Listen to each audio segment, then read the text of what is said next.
A tsunami hitting major cities on or near the Mediterranean Sea and in the northeastern part of the Atlantic Ocean is not a matter of if, but when. It is scary and surreal to think that places like Cannes or Barcelona could suddenly get slammed by a huge wave, but the fact is, European coastlines are in active tectonic areas. Only about 10% of all tsunamis worldwide happen in the Mediterranean, and there have been at least 290 tsunamis in this area since 1600 before Common Era. Despite the relatively low number, this phenomenon has caused numerous devastating disasters throughout Europe's history. Back in 1755, an estimated 8.5 magnitude earthquake with an epicenter southwest of Cape St. Vincent triggered a tsunami that destroyed most of Lisbon, the capital of Portugal. About 40 minutes after the earthquake, this massive wave just slammed into the harbor in downtown, racing up the Tagus River. The phenomenon was so fast that several people on horseback had to gallop to higher ground to avoid getting carried away. And this was just the beginning of a nightmare, with two more terrifying waves hitting Lisbon right after. A disaster like this is similar to what we see in the Pacific Ocean several times a century, but in the Atlantic, it's very rare. This type of major tsunami is expected to happen every 3 to 5 centuries, but now it could happen tomorrow. Marseille in France, Chipion in Spain, and other cities are on the list of important locations that could be flooded soon, with a roughly 100% chance of being hit by a tsunami in the next 30 years. Statistics show that the wave will probably be more than 3 feet high. I know, it doesn't sound like much, especially since when we think about tsunamis, we imagine terrifyingly tall waves, like the one that hit Lituya Bay in Alaska. In that case, the wave was over 1,700 feet tall. But we must remember that even waves only 19 inches high can be dangerous to swimmers, because it's not the height of the tsunami that matters, but also the flow and movement of the water. Not to mention the flooding, which can damage beaches, harbors, and streets. If the coastline has a small harbor and the waterfront is exceptionally low, like Cannes, this natural disaster might be much more dangerous. Tsunamis around 6 feet high can lift cars off the ground, while smaller waves can create walls of water traveling at 40 miles per hour. Plus, there are these smaller events that might not wreck everything, but still can cost a ton of money. For example, large sandbars that move around on the ocean floor, like sand dunes shifting in deserts. They can mess up pipelines or deep-sea cables for internet and communications, and that ends up costing businesses and governments millions of dollars.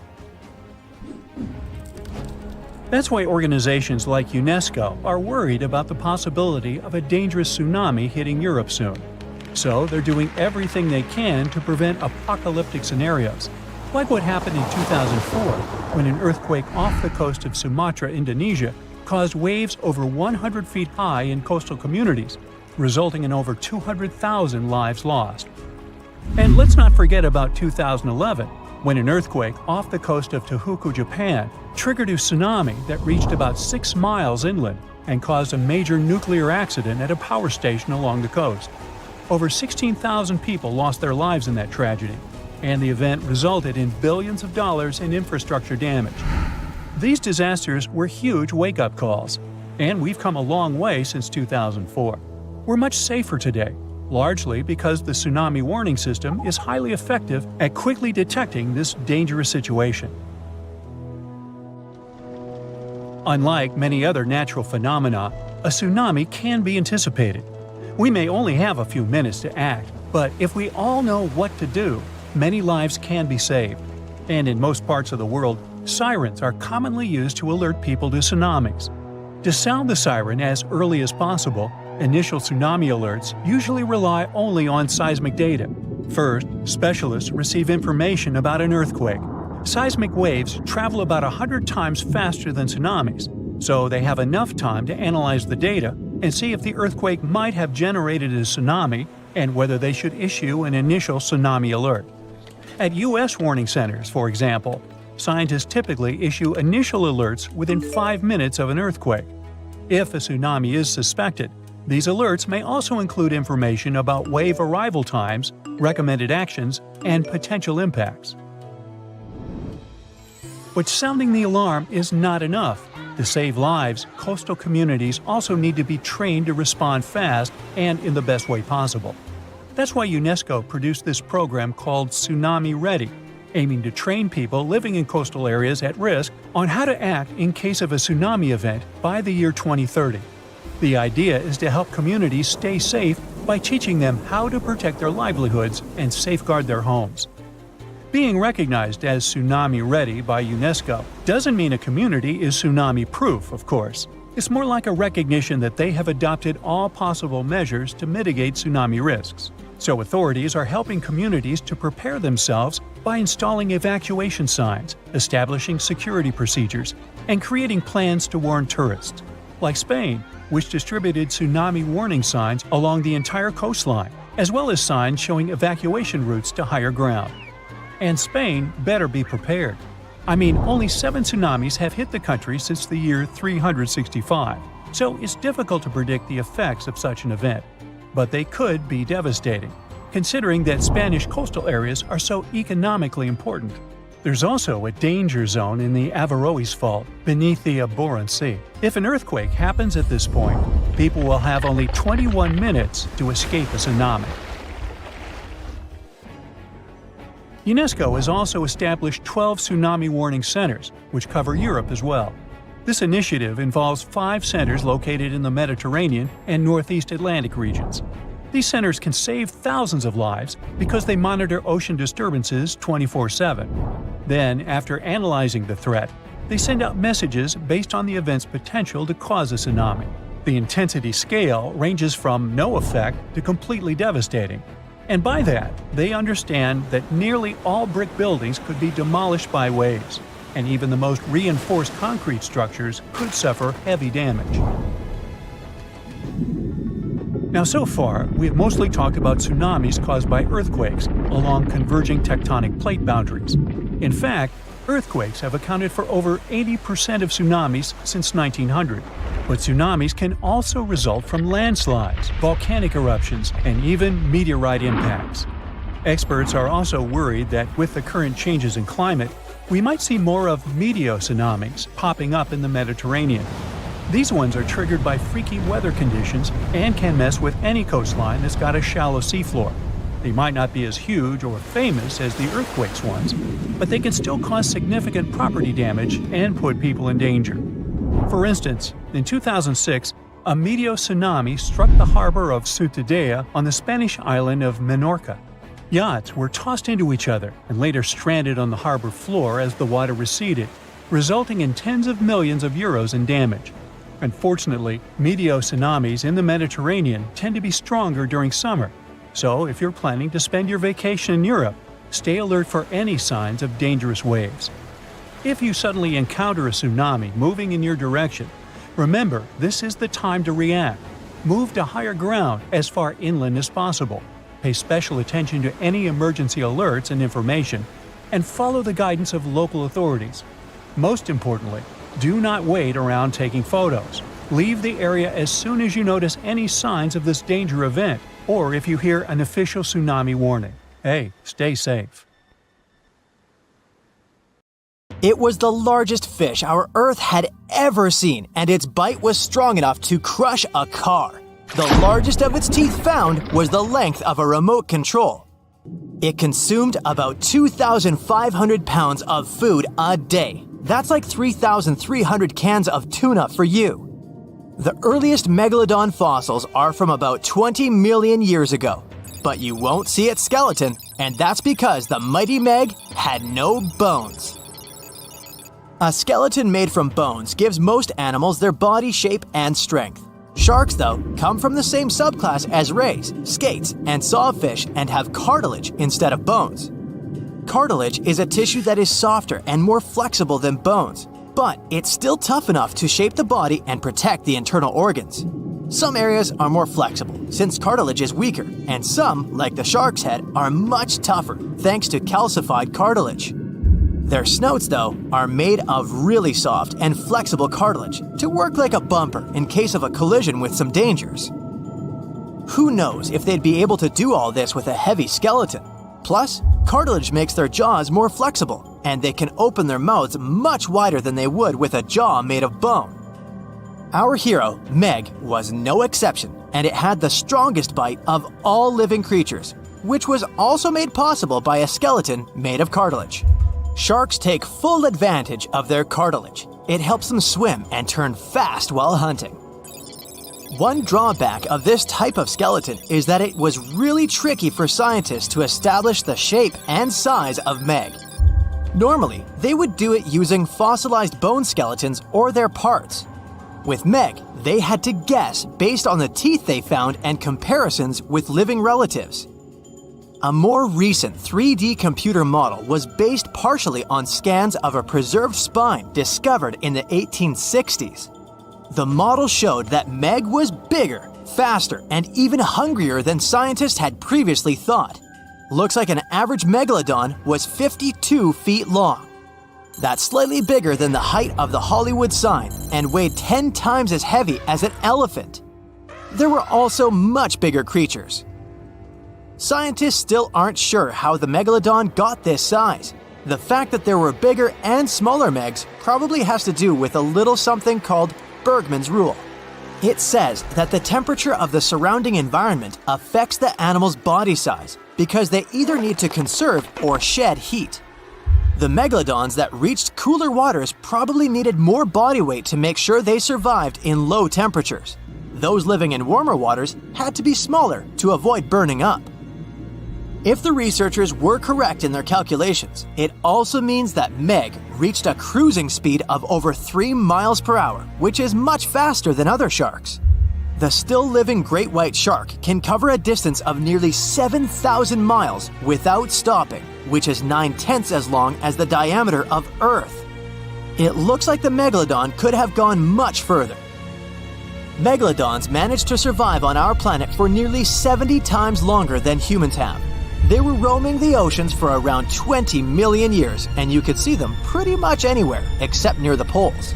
Scientists discovered the most northern fossils off the coast of Denmark and the most southern in New Zealand. The reason why there were no Megalodon teeth found in Antarctica is most likely that these adapted to only warm tropical and subtropical waters. The younger ones like to keep to the shores, while full-grown adults preferred coastal areas, but they could easily move into the open ocean as well.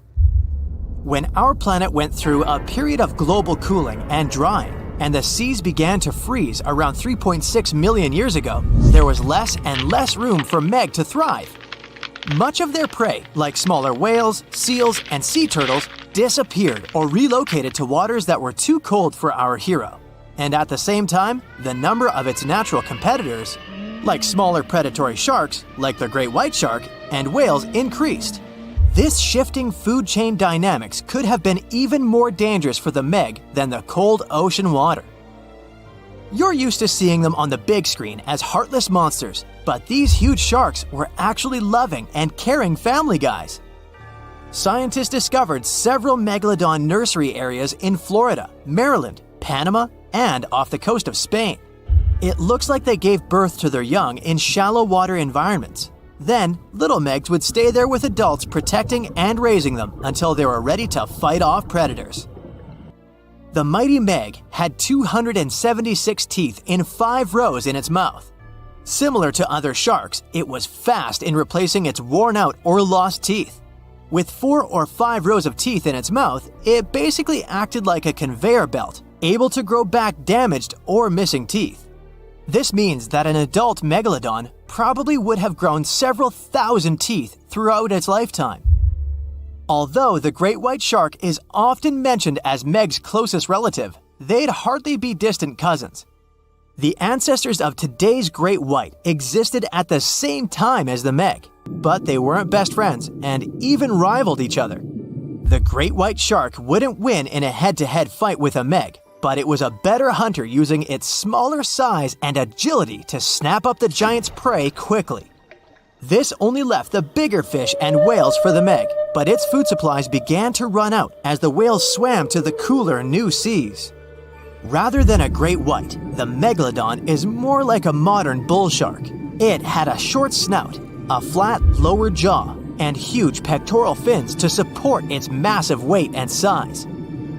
We also speak of Meg as an extinct giant, but can we be 100% sure it isn't hiding somewhere as we speak?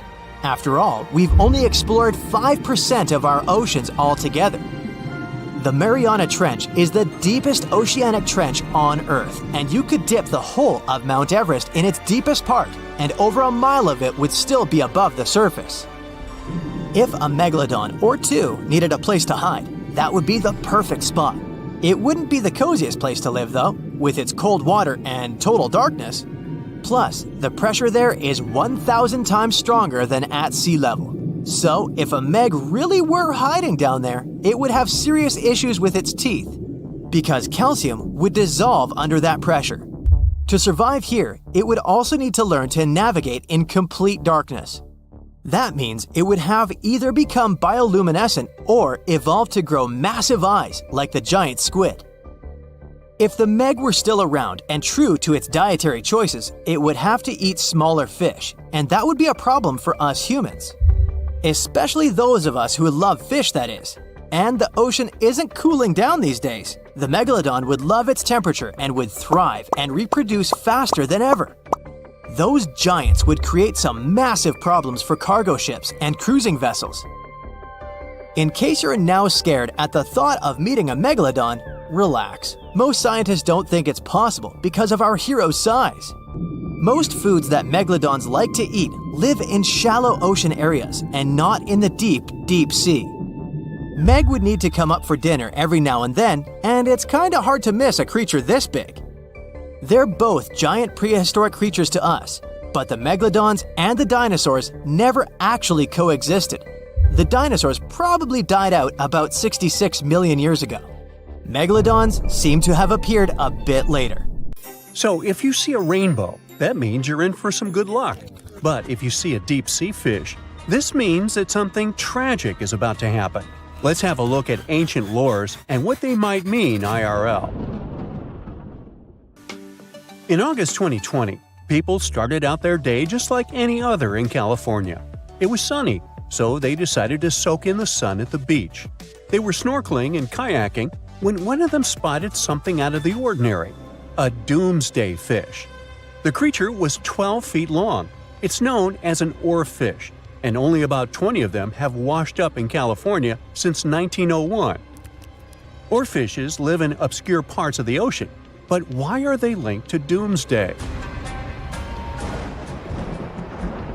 Japanese folklore says they are harbingers of disaster. These creatures were once thought to be sea serpents, and they are known as the messenger of the beautiful palace at the bottom of the ocean. The thing is, they only left the beautiful palace to warn humans about a disaster. That's why they're mainly known as bad omens. And when you see one, you can expect to see a tsunami or an earthquake right after. Even oceanographers confirm that this is a famous association. Now here's where it gets weird. The oarfish washed up near San Diego shores on the 10th of August. And then, on the 12th of August, a magnitude 4.4 earthquake hit Los Angeles. That's not the first time it happened. In 2011, in Japan, about 20 oarfishes were found stranded on the beaches and coastlines of Tohoku. Right after that, a magnitude 9 earthquake and tsunami hit the city. Something similar happened in the Philippines. On February 8, 2017, an oarfish was seen. 2 days later, a magnitude 6.7 earthquake struck the city and its nearby provinces. Sure, there is no way to prove both events are connected. The Seismological Society of America is adamant in saying that this is pure superstition. A recent study analyzed the coincidences and concluded that this association is statistically untrue. Can we say this happened literally out of the blue? Humans have historically noticed animals acting strange right before natural disasters. Earthquakes, floods, even tsunamis. It's like animals can sense something we can't. In fact, there's a lot of science to back it up. Studies show that animals can detect subtle environmental changes, like shifts in the Earth's electromagnetic field or infrasonic sounds, things humans wouldn't notice. This happens because most animals have a wider hearing range than humans and have extra sensitive senses that help them detect gases emitted from the Earth. This theory got famous after the tragic tsunami that destroyed several cities and villages in Indonesia back in 2004. Most man-made warning systems shut down and didn't serve their role of warning humans about the disaster. Sensors were out of action due to maintenance, while other coastal areas simply didn't have any tsunami warning systems. Terrible timing, I know. Still, minutes and hours before the 30-foot wave hit the city, some animals sensed the danger and fled. Eyewitnesses say that elephants ran for higher ground, while flamingos abandoned their low nesting areas and dogs refused to go outdoors. A local reported that he saw a herd of buffalo turning their ears toward the sea and then stampeded to the top of a hill. A lot of the people that survived the tsunami used animals as their warning systems. Now, this is not the first time humans have relied on animals to save their lives. The first official account of when it happened dates back to 373 BCE. I wasn't around then, but the Greek historian Euclides reports how the local population saw rats, weasels, and snakes running from the town before a massive earthquake hit. So, what exactly is it that animals can sense that humans can't? To find that out, scientists put biologging tags on cows, sheep, and dogs living in Italy. For about half a year, they tracked the animals. During this time, official statistics recorded over 18,000 quakes in the region. The most shocking information was that animals began to change their behaviors up to 20 hours before an earthquake. Before an earthquake, something called positive holes happen. It's an electric charge that flows from the crust up to the surface of the Earth. They can change the air molecules above where they appear, and animals can pick up on them. There's also evidence that animals might sense changes in groundwater. Before earthquakes, the stress in fault lines can release radon gas, which could alter the chemistry of groundwater. Animals that rely on it might detect these changes and react. Birds are also super sensitive to shifts in the Earth's magnetic field, which can change just before a quake. Another research happened near Mount Etna. Located in Sicily, Italy, it's one of the most active volcanoes on the planet. In 2002, a massive eruption wiped out a ski lift, 2 hotels, and a series of shops located near Etna. So, over the past years, a group of researchers decided to track goats living next to Etna. Their big aha moment came in 2012, when the goats started to act erratically 6 hours before Etna started to spew lava. These researchers were able to retrospectively predict around 7 disasters over the course of 2 years, all thanks to these goats. Back in 2014, a group of scientists studying golden-winged warblers in Tennessee noticed something odd. The birds had taken a detour from their customary breeding grounds. These little birds flew 435 miles from the Cumberland Mountains, where they had just arrived after flying over 3,000 miles from South America. Right after the birds left, a series of more than 80 tornadoes struck the area, causing over $1 billion in damage. What these birds did is something scientists call an evacuation migration. They sensed the tornadoes coming from over 250 miles away. Infrasound is a big disaster giveaway. Storms and tornadoes make very strong infrasounds that can travel thousands of miles from the storm. Now, infrasounds are low-range frequencies, anything ranging below 20 Hz. With our normal set of human ears, we would never hear this. We have an average hearing that ranges from 20 Hz to 20,000 Hz. That means you can hear something like a very, very low bass note or as loud as the buzzing of a mosquito right next to your ear. An elephant's hearing range can reach below 20 Hz. This would make elephants expert at detecting disasters. Scientists also think that detecting infrasound is what helps birds dodge storms when they must cross the ocean. You see, the Pacific Ocean is known to not be at all passive. Although courageous humans venture to cross it, they're usually met with severe storms and conditions that their satellite instruments sometimes can't detect. Meanwhile, there's an ongoing project from France's National Museum of Natural History that is tracking more than 100 birds on their annual crossing over the Pacific. With the help of the International Space Station, they're trying to understand how these little creatures respond to natural hazards en route. But not everyone's convinced. Some scientists argue that while animals might be sensitive to environmental shifts, predicting disasters based on their behavior is too risky. The U.S. Geological Survey has pointed out that many reported cases of unusual animal behavior before disasters are anecdotal, meaning stories and reports, and large-scale studies have yet to prove a direct link. Although humans don't have these super capabilities of predicting disasters, we have some things that might help us. Notice this. The next time you're in a place where lightning is going to hit, your hair will give a sign. If it stands on end, this means that lightning is aimed toward your beautiful person and is about to hit you. So run, find shelter, get inside a house. That's the best you can do in a situation like this. Well, here you are. You're getting into your submarine, feeling a bit anxious. You're going to descend hundreds of feet underwater to explore the ocean floor. So many things can go wrong. Technical issues, insane water pressure, dangerous marine monsters, mysterious eerie sounds. Wait, what? Eerie sounds so deep underwater? Yep, a strange humming noise is coming from the ocean depths. What makes it even creepier is that it only appears during dusk and dawn. This noise might act as a dinner bell, since it's likely to have a connection to massive groups of sea creatures moving up and down through the water to feed.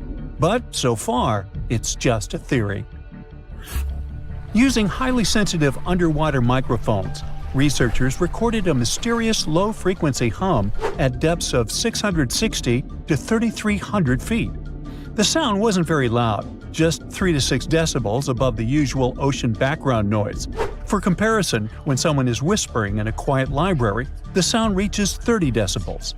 The underwater noise also had a puzzling or humming quality. The weirdest thing? Despite their efforts, the researchers couldn't pinpoint a single species responsible for the sound. The noise originates in a region known as the twilight zone of the ocean. This region is dark and doesn't have many nutrients, with no sunlight for photosynthesis. Life here relies on organic debris falling from above, such as deceased organisms or waste material. At the same time, while it may sound barren, the twilight zone is far from empty. A 2015 study estimated that up to 90% of the world's fish could live in this zone, including many undiscovered species. Now, back to the mysterious noise. The researchers believe the sound may be linked to the vertical migration of small marine creatures like fish, shrimp, and squid. These animals move upward toward the surface at sunset to feed on plankton and nutrients, using darkness to avoid predators. At sunrise, they return to the depths to hide. This migration, which is one of the largest animal movements on Earth, involves billions of organisms and occurs daily. Scientists suspect that the strange hum might occur during this migration, as a way for the creatures to communicate or coordinate their movements. It might also serve as a signal to indicate when it's safe for a group to go to the surface and feed. If some animals indeed use the hum to communicate, it could help us understand deep-sea life better. The Twilight Zone has always been considered a quiet environment, but such a discovery hints at complex social behaviors and interactions among its inhabitants. But it's not only the ocean that produces bizarre sounds. Earth is humming non-stop too. Unfortunately, you can't hear this soundtrack. This hum isn't from earthquakes. It's produced by subtle ongoing vibrations in the planet's crust. They're too faint for us to feel and can only be detectable with special equipment. Scientists have long known about this phenomenon called free oscillation and have recorded this persistent hum. Earthquakes are the most noticeable ground movements. According to the U.S. Geological Survey, Earth experiences about 500,000 earthquakes every year. Of those, only 100,000 are strong enough to be felt, and around 100 cause noticeable damage. But in the quieter moments between earthquakes, the planet is still constantly vibrating with smaller, unnoticeable movements. Unlike the sudden jolts of earthquakes, this hum is steady and uniform, and it's a byproduct of microseismic activity. Seismometers, tools used to record ground vibrations, can detect this sound anywhere on land. For years, researchers have been debating the origins of this hum. Some thought it came from ocean waves reaching deep into the seafloor. Others believed it was caused by colliding waves on the ocean's surface. By 2015, scientists had confirmed that both factors contributed to Earth's constant vibration. And although this hum has been recorded on land, now we also have much clearer, more detailed underwater recordings. To study the hum, researchers used spherical seismometers on the seafloor in the Indian Ocean near an island east of Madagascar. Between September 2012 and November 2013, they placed 57 freefall seismometers across a 772 square mile area. These devices are designed to sink into the ocean floor and record even the faintest vibrations. Over the course of the 11-month study, the team filtered out noise from ocean waves and seafloor currents. They got clear, consistent signals of Earth's hum, with peaks at frequencies between 2.9 and 4.5 MHz, far below the range of human hearing, which starts at 20 Hz. The discovery of Earth's hum from the ocean floor is more than just a scientific curiosity. It gives researchers a new way to study how energy moves through the planet's crust and mantle. In any case, the world around us is filled with weird sounds that sometimes remain unexplained. One of the most intriguing examples is the bloop, an incredibly loud underwater sound recorded in 1997 by the U.S. National Oceanic and Atmospheric Administration. The sound lasted about a minute and began as a low rumble, which then increased in frequency. It was so loud that underwater microphones detected it across an astonishing 3,000 miles. Initially, some experts thought it was the call of a massive unknown sea creature. However, NOAA later determined that the source likely had been the calving of icebergs, when giant pieces of Antarctic glaciers had been breaking off and crashing into the sea. The sound, known as Julia, a strange cooing noise, could have been produced by an iceberg scraping along the ocean floor. Another sound, dubbed train, due to its resemblance to the sound of train wheels on a track, likely originated in Antarctica's Ross Sea.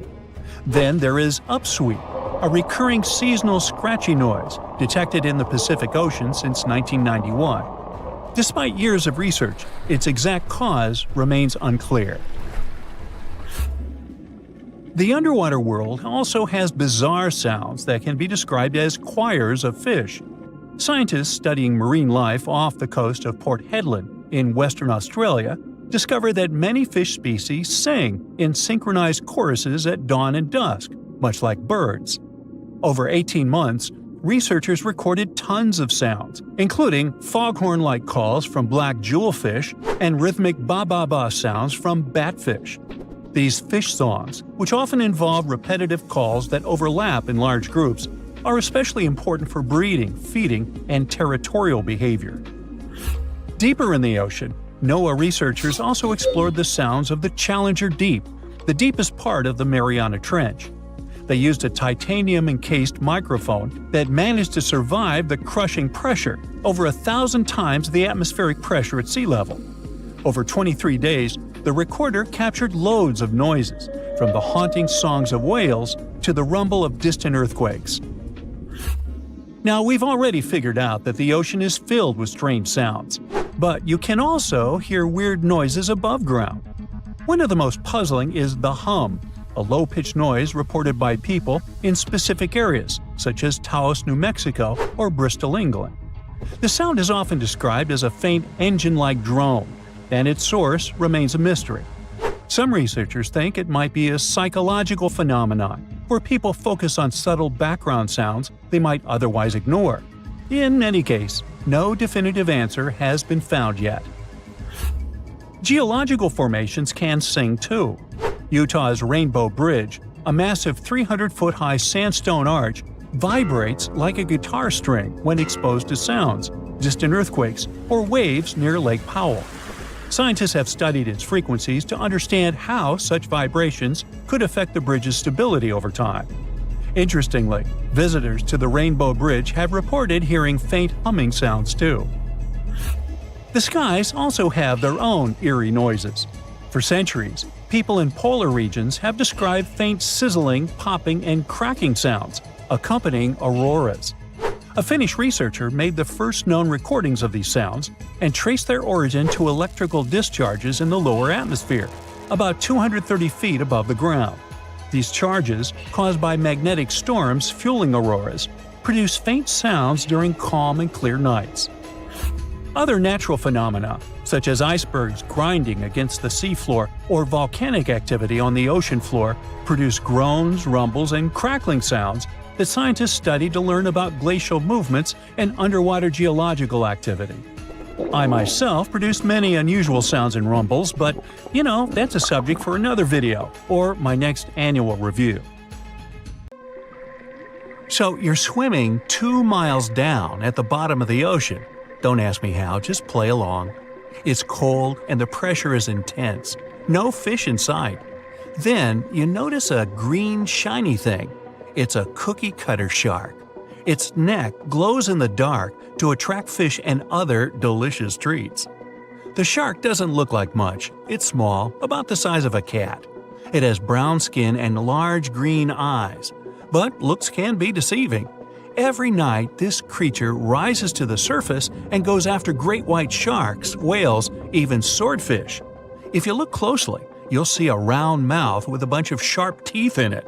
They don't just bite, they work kind of like a saw. This one's called a cookie cutter shark because when it sees something delicious, it takes a cookie-shaped bite out of it.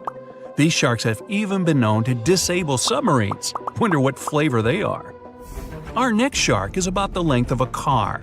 Only about 100 of these sharks have ever been seen, but if you met one, you'd never forget it. It has a big mouth, a huge mouth, a mega mouth, like me. It's the mega mouth shark. You could easily fit in it if you curled yourself up. They're not dangerous though, not to humans. They feed by swimming around with their mouths open, filtering out plankton and other underwater goodies. The shark has special organs in its mouth that glow, attracting little crustaceans. It swims deep in the ocean in total darkness. Probably has a great smile though. Thresher sharks also have a huge body part, the tail. It's almost half the length of the shark itself, and it looks like a helicopter blade. It's one of the few animals that hunts using its tail. The shark sneaks up on a school of fish and starts to shake its moneymaker. This freaks out some of the fish, which is exactly the plan. In a pinch, it can also use its tail to defend itself. The best thing about this shark, it doesn't attack people. The angel shark. There are quite a few types of angel shark out there, but they're more shark than angel. They're flat like stingrays, and their skin is covered with patterns that help them blend in with the seafloor.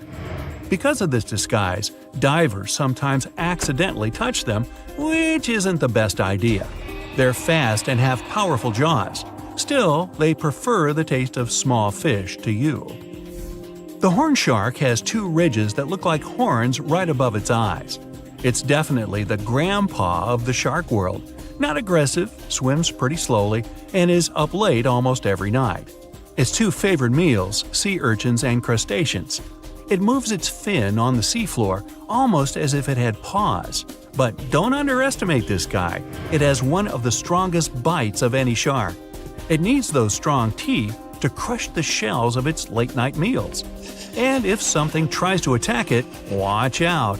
Horn sharks have sharp spikes on their fins. The award for the ugliest shark goes to the goblin shark, and it's not even close. From the outside, it already looks kinda weird, and is about the size of a pink underwater motorbike. It has a long tail and a seriously long nose. It lives way down in the depths of the ocean and loves to eat squid. It's not as fast as its relatives, but it's way more sneaky. It has a secret squid catching technique which is totally wild. The shark swims behind the squid. It's catching up, getting closer and closer, but the squid isn't slowing down, no way. It looks like the poor goblin shark won't have any lunch today. Then it opens its mouth. Its jaw is attached to folds of skin that mean it can literally throw its jaw out of its mouth. And it's a shark, so those teeth are sharp. That extra reach helps it grab its lunch, and when the meal's over, it pops its jaw back in its mouth. These sharks have been seen many times off the coast of Japan. They're actually named after the goblins in Japanese myths and fairy tales. There's only one thing out there cooler than a ninja shark. It's the ninja lantern shark. Imagine there's a tube you can slide down that takes you to the bottom of the ocean. It's too dark, you can't see anything. Suddenly, a glowing dot, moving around in the distance. It's coming closer, shooting towards you. It's a blue glowing head. Worse, it looks like this head doesn't have a body attached to it. The ninja lantern shark has black skin, so it's almost invisible in the dark. It's only the size of a human arm, but its small, sharp teeth are no joke. No one really knows why this shark glows. Maybe to attract tasty fish? Another theory out there is that it uses this light to communicate with its friends. It has friends? The hammerhead shark. These ferocious sharks can weigh up to half a ton. They live in tropical waters all over the world, and they're one of the most recognizable sharks out there. Their eyes really are located on the sides of their hammerhead. This means they can see in almost all directions. They even have special neck muscles to lift their head up and down just to see that little bit better. Their favorite food? Stingrays. You know, those flat things that swim along the seafloor, camouflaged to look like sand and bits of rock. Stingrays get by blending in with their surroundings. Danger mostly just swims by. But the hammerhead's eyes see everything. Uh-oh. Great white sharks, hammerheads, and other large sharks live for about 25 years. But one shark can live much, much longer. The Greenland shark can live anywhere from 300 to 500 years. It lives mostly in the North Atlantic and Arctic oceans. It loves to swim deep down where it's dark, so it uses its nose to sniff out food. Since it spends so much time down there, it's figured out how to withstand the strong pressure. It's one of the oldest living, largest, and slowest fish on Earth.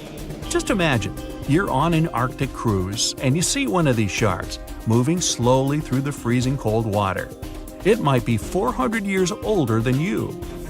Most sharks are omnivorous. They can go after dolphins, other sharks, crabs, sea urchins, smaller or even larger fish, hot dogs. Kidding about the hot dogs. But the bonnethead shark is a bit different. It eats algae for about half its meals. It's actually related to the hammerhead shark, but its head looks more like a shovel. Can you dig it? If you see this guy swimming around, you might think it's a sea snake or a huge water worm. Frilled sharks like to swim way down at the bottom of the ocean, like a lot of sharks.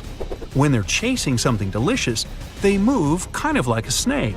And just like a snake, they like to gulp down their lunch all in one piece. But that doesn't mean they don't have teeth. They have about 200 nice and sharp ones.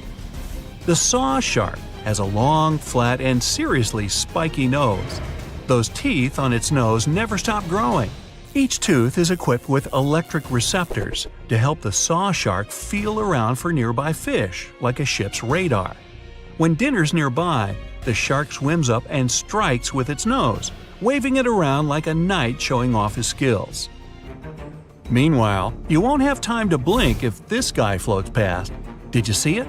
How about now? Meet the fastest shark in the world, the short-fin mako shark. It can swim up to 35 miles per hour. That doesn't seem that quick on land, but underwater, that's fast. Slower than a cheetah, but faster than most dogs. It's warm-blooded, which is super rare for a shark. That helps it swim to cold and distant places where an ordinary shark simply wouldn't survive. The swordfish goes much faster. It can swim up to 60 miles per hour. It's not a shark, but it's still an amazing creature. In a race, the swordfish will usually come out on top, but it's not just fast, it's ingeniously fast. It has a gland next to its nose that pumps out a special oil. This oil spreads through its nose and comes out through tiny holes. This special oil is waterproof, which lets the swordfish glide through the water at high speed. In 2016, two researchers were trekking through the forests of Arunachal Pradesh, India, when they literally stumbled upon this camouflaged beauty hidden in the leaves. A local man pointed out the snake, and they quickly realized it wasn't just any average viper. With its unusual pointed snout, similar to a hump-nosed viper, and a stunning orange belly. This snake had them scratching their heads. Back at camp, they took a closer look and knew they'd found something special. DNA tests at the Indian Institute of Science confirmed it. They found a brand new species, now known scientifically as Trimeresurus arunachalensis. But the snake's unique features didn't stop there. The snake's paired reproductive organ was unlike any other viper, and its scale pattern was completely unique. While its closest relative has around 20 rows of scales around the middle of its body, this mysterious snake had only 17.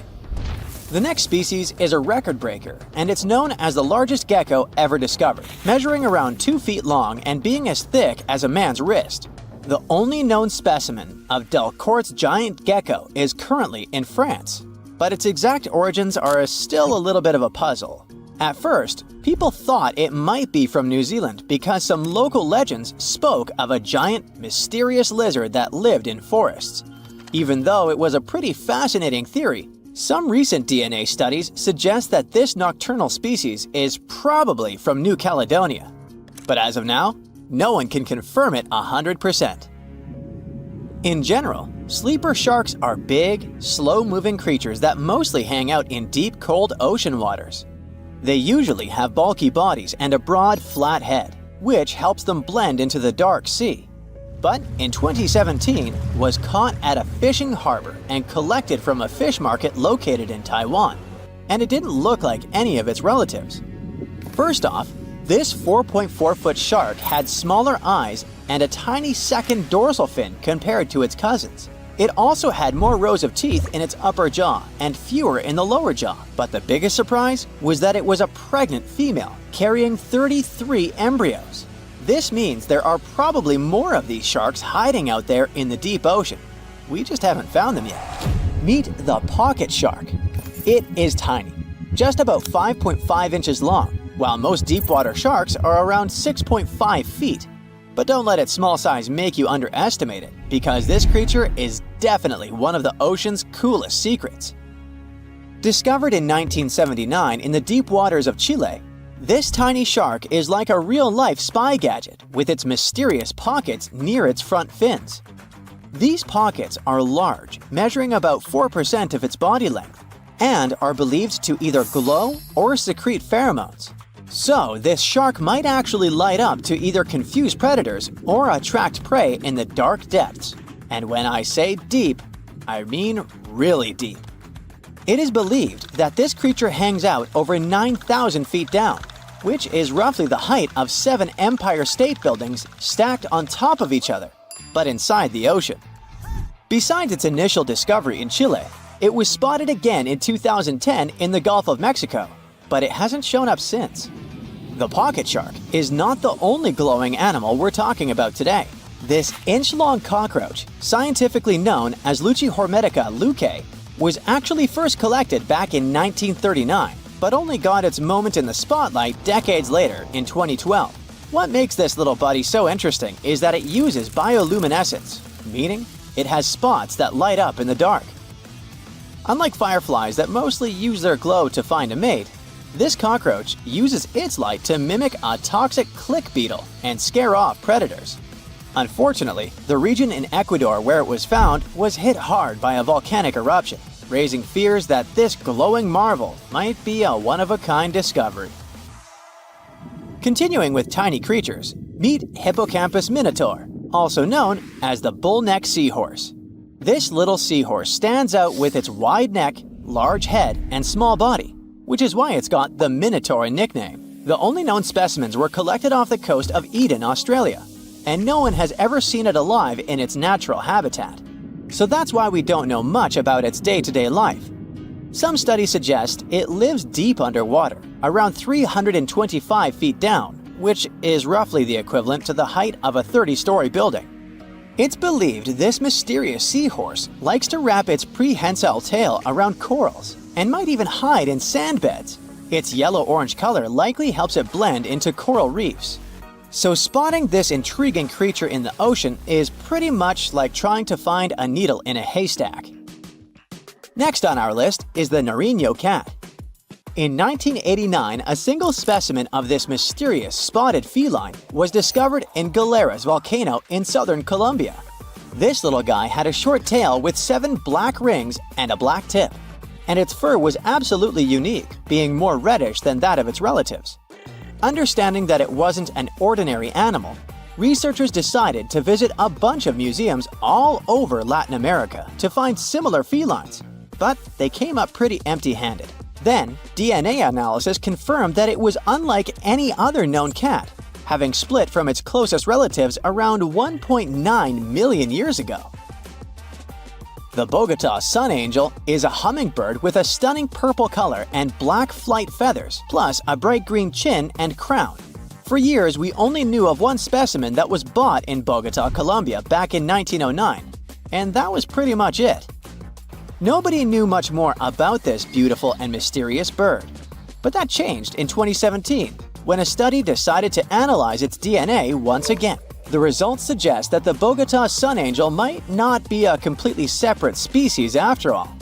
It looks like it is actually a hybrid, meaning it was a mix of hummingbirds from 2 different species. And it's likely that its mother was a long-tailed sylph, which is a gorgeous hummingbird that mostly lives in the Andes in South America. The spotted green pigeon, also known as the Liverpool pigeon, is like the unicorn of the bird world. It was first described in 1783 by an English physician named John Latham, who saw it once, and that's it. Since then, no one has ever doubted that it was a pigeon, and many researchers were convinced it was a distinct species. But recent DNA studies revealed that this bird could actually be closely related to the famous dodo. You know, that chubby, flightless bird from Mauritius that looked like a giant pigeon with a quirky beak. Anyway, the Liverpool pigeon is about 13 inches long and has a unique look with yellow spotted feathers. Unlike its ground-loving cousin, the Nicobar pigeon, the spotted green pigeon was likely more of a tree hugger, feasting on fruits up in the branches. Today, if you want to see this rare bird, you'll have to visit the World Museum in Liverpool, where the only known specimen resides. While you're in England, make sure to swing by London and check out the Natural History Museum. There, you will find the only specimen of a flying fox known scientifically as Pteropus bruneus. Flying foxes are usually some of the largest bats in the world. Their body length, I mean their size excluding their wings, can be around 16 inches. But this special bat, discovered in 1874 at Percy Island, is more like a mini version of its cousins, measuring 8.3 inches from head to toe. So even though it hasn't been spotted in the wild for a while, I wouldn't worry too much if you happen to come across it. If you could dive right into the mysterious darkness of the ocean depths, who knows what you'd come upon? Legends that are hundreds of years old mention some giant sea monsters hiding deep down below the ocean waves, like the Kraken, the Loch Ness Monster, the Hydra, Leviathan, and so many more.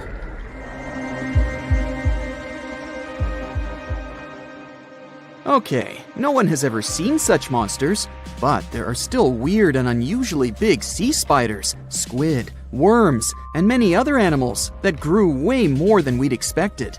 Take a look at the colossal squid from sub-Antarctic waters. It's around 14 times longer than the arrow squid that lives near New Zealand. And deep down in the Pacific Ocean, there's a sea sponge as big as a minivan. Oceans contain about 96.5% of all water on our planet. Up to 80% of all life on Earth we've discovered is under the oceanic waves. We haven't explored, mapped, or even seen more than 80% of the ocean. In fact, we've mapped Mars better than we have the ocean bottom. The pressure down there is insane, and it would make you feel like you're holding up almost 50 jumbo jets.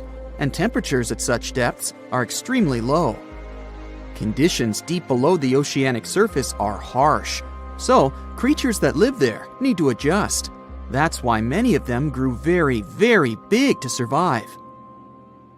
Creatures that live in cold, dark depths are so big because of a phenomenon called deep sea gigantism. The deeper you go below the oceanic surface, the less sunlight there is. That's why the temperatures drastically fall. The result of this is increased cell size and longer life of creatures. Also, These creatures don't have as much oxygen as the marine animals that live in shallower parts, and their food sources are minimal. Much of the food they get comes from shallower waters, and only a little bit trickles down to the deeper parts. And when there's not enough food, being large is an advantage. Larger creatures can move farther and faster to find something to eat.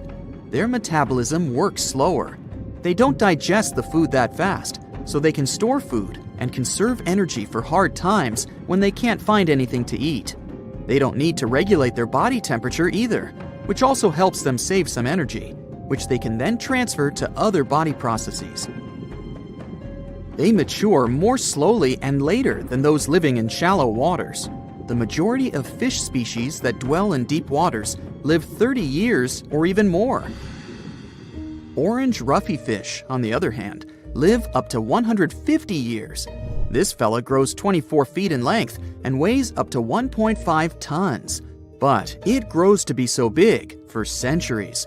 They start looking for partners when they're 150 years old, and they can also live this long because there are not so many predators at such depths.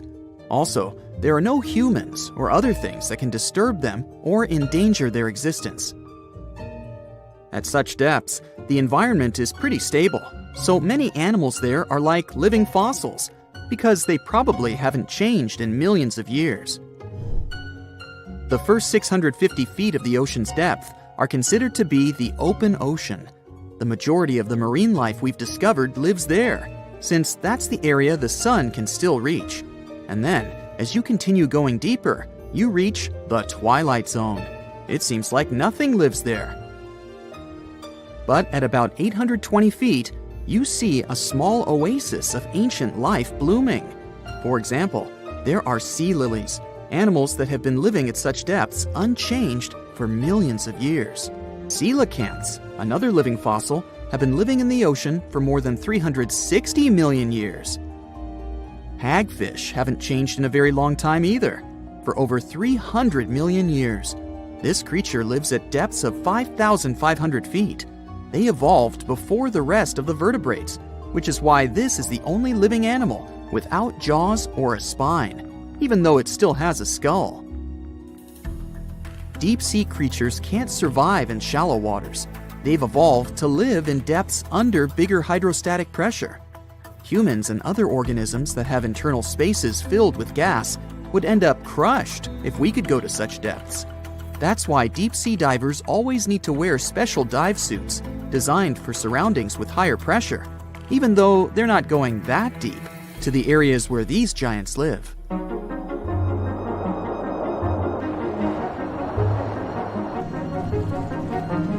But near Antarctica, you can see gigantism way closer to the surface, like giant sponges, sea slugs, sea spiders the size of a dinner plate, worms, and even some enormous single-celled organisms. They all tend to chill in shallower waters. Scientists are not sure why exactly, but they think it could have something to do with oxygen. Giant species use just a little oxygen, and the waters around Antarctica are pretty rich in it, which means there's hardly any limit to these animals growing bigger and bigger. Back to deep-sea creatures. As mentioned, they had to adjust to strong pressure, so they almost don't have any air gaps in their body at all. They're mostly water-based, and since water is incompressible, which means it's not something you can compress, it helps them stay unaffected at such high pressure. But because of all that, if they were to go up towards the surface, they'd probably swell up, maybe even explode. Just look at the blobfish, the one that takes the title of the ugliest animal in the world. It looks normal deep down below the surface, where its natural habitat is. But when it gets up to the surface, where the pressure is 120 times lower, it changes its shape. The blobfish doesn't have a skeleton or muscles, so without high deep-sea pressure, it ends up being all floppy and saggy. The dark oceanic depths are not just scary to watch, but to listen to as well. In 1997, scientists were trying to find underwater volcanoes located off the South American coast. During their travels, they recorded one of the loudest noises ever registered. It was pretty weird, too. It was so loud Even sensors from more than 3,000 miles away managed to pick it up. They later called it the bloop. It took them 15 years to conclude the sound came from an ice quake. That's when seismic activity breaks frozen ground. Water at the bottom of the ocean is not always extremely cold. There are hydrothermal vents on the seafloor, and the water that comes out of them can be up to 750 degrees Fahrenheit. Powerful pressure, yep, the same one that would crush you, is something that doesn't allow the water to boil. There are hundreds of animal species that live near deep-sea hydrothermal vents. Some of them, such as tube worms, are not like anything we have seen before. These worms absorb chemicals from vent fluids. That's how they feed bacteria that live in them. And in return, those bacteria give them the carbon the tube worms need to survive. 2/3 of all of the coral species scientists discovered live in dark, deep, and extremely cold parts of the ocean. Some even live in parts that are 3 miles deep. They can survive at low temperatures, such as 28 degrees Fahrenheit. Some of these cold water corals are more than 8,000 years old. They form amazing structures that can rise up to 115 feet tall. The deep is not just a mysterious world of unusual creatures. The landscape under the oceanic surface is magnificent too. The canyons hiding there make even the Grand Canyon seem small. For instance, check out the one located in the Bering Sea, the Jemchug Canyon. Its vertical relief is more than 8,500 feet deep. That's huge. The largest ocean waves are not the ones you can see from the shoreline. They occur under the surface, and they're called internal waves. They take place between two water masses that have different densities. They travel at speeds of thousands of miles per hour and can be 650 feet tall. The Megalodon was the biggest shark to ever live. Not only that, it's one of the biggest fish and the largest predator in Earth's history. They've been known to reach lengths of up to a whopping 70 feet. That's over 3 times longer than the biggest great white shark on record. The females have also been found to be around twice the size of the males. The Megalodon could swallow a small car without it even touching its teeth, if cars had been around then. Its teeth could grow to over 7 inches long. It looks like we're going to need a bigger boat, and best make it steel-plated, as this shark can easily gnaw its way through ships. The underwater terror could bite a ship clean in half, with the highest bite force ever calculated for any animal, living or extinct. The force of its ferocious bite was up to 40,000 pounds. That's around 108,000 times the strength of a human's and 10 times the force of a modern crocodile's bite. Its chomp is so strong that it makes the T-Rex's bite look about as powerful as my granny's after she's taken her dentures out. In fact, the Meg was so big and powerful that it had no natural predators. It was the uncrowned king of the seas, swimming freely from ocean to ocean. This cosmopolitan creature was found all over the world, from America to Europe and Australia to Japan, assuming there were countries back then. Meg fossils have been found on every continent except Antarctica. Everybody skips Antarctica. Science tells us that the Megalodon went extinct over 3.6 million years ago.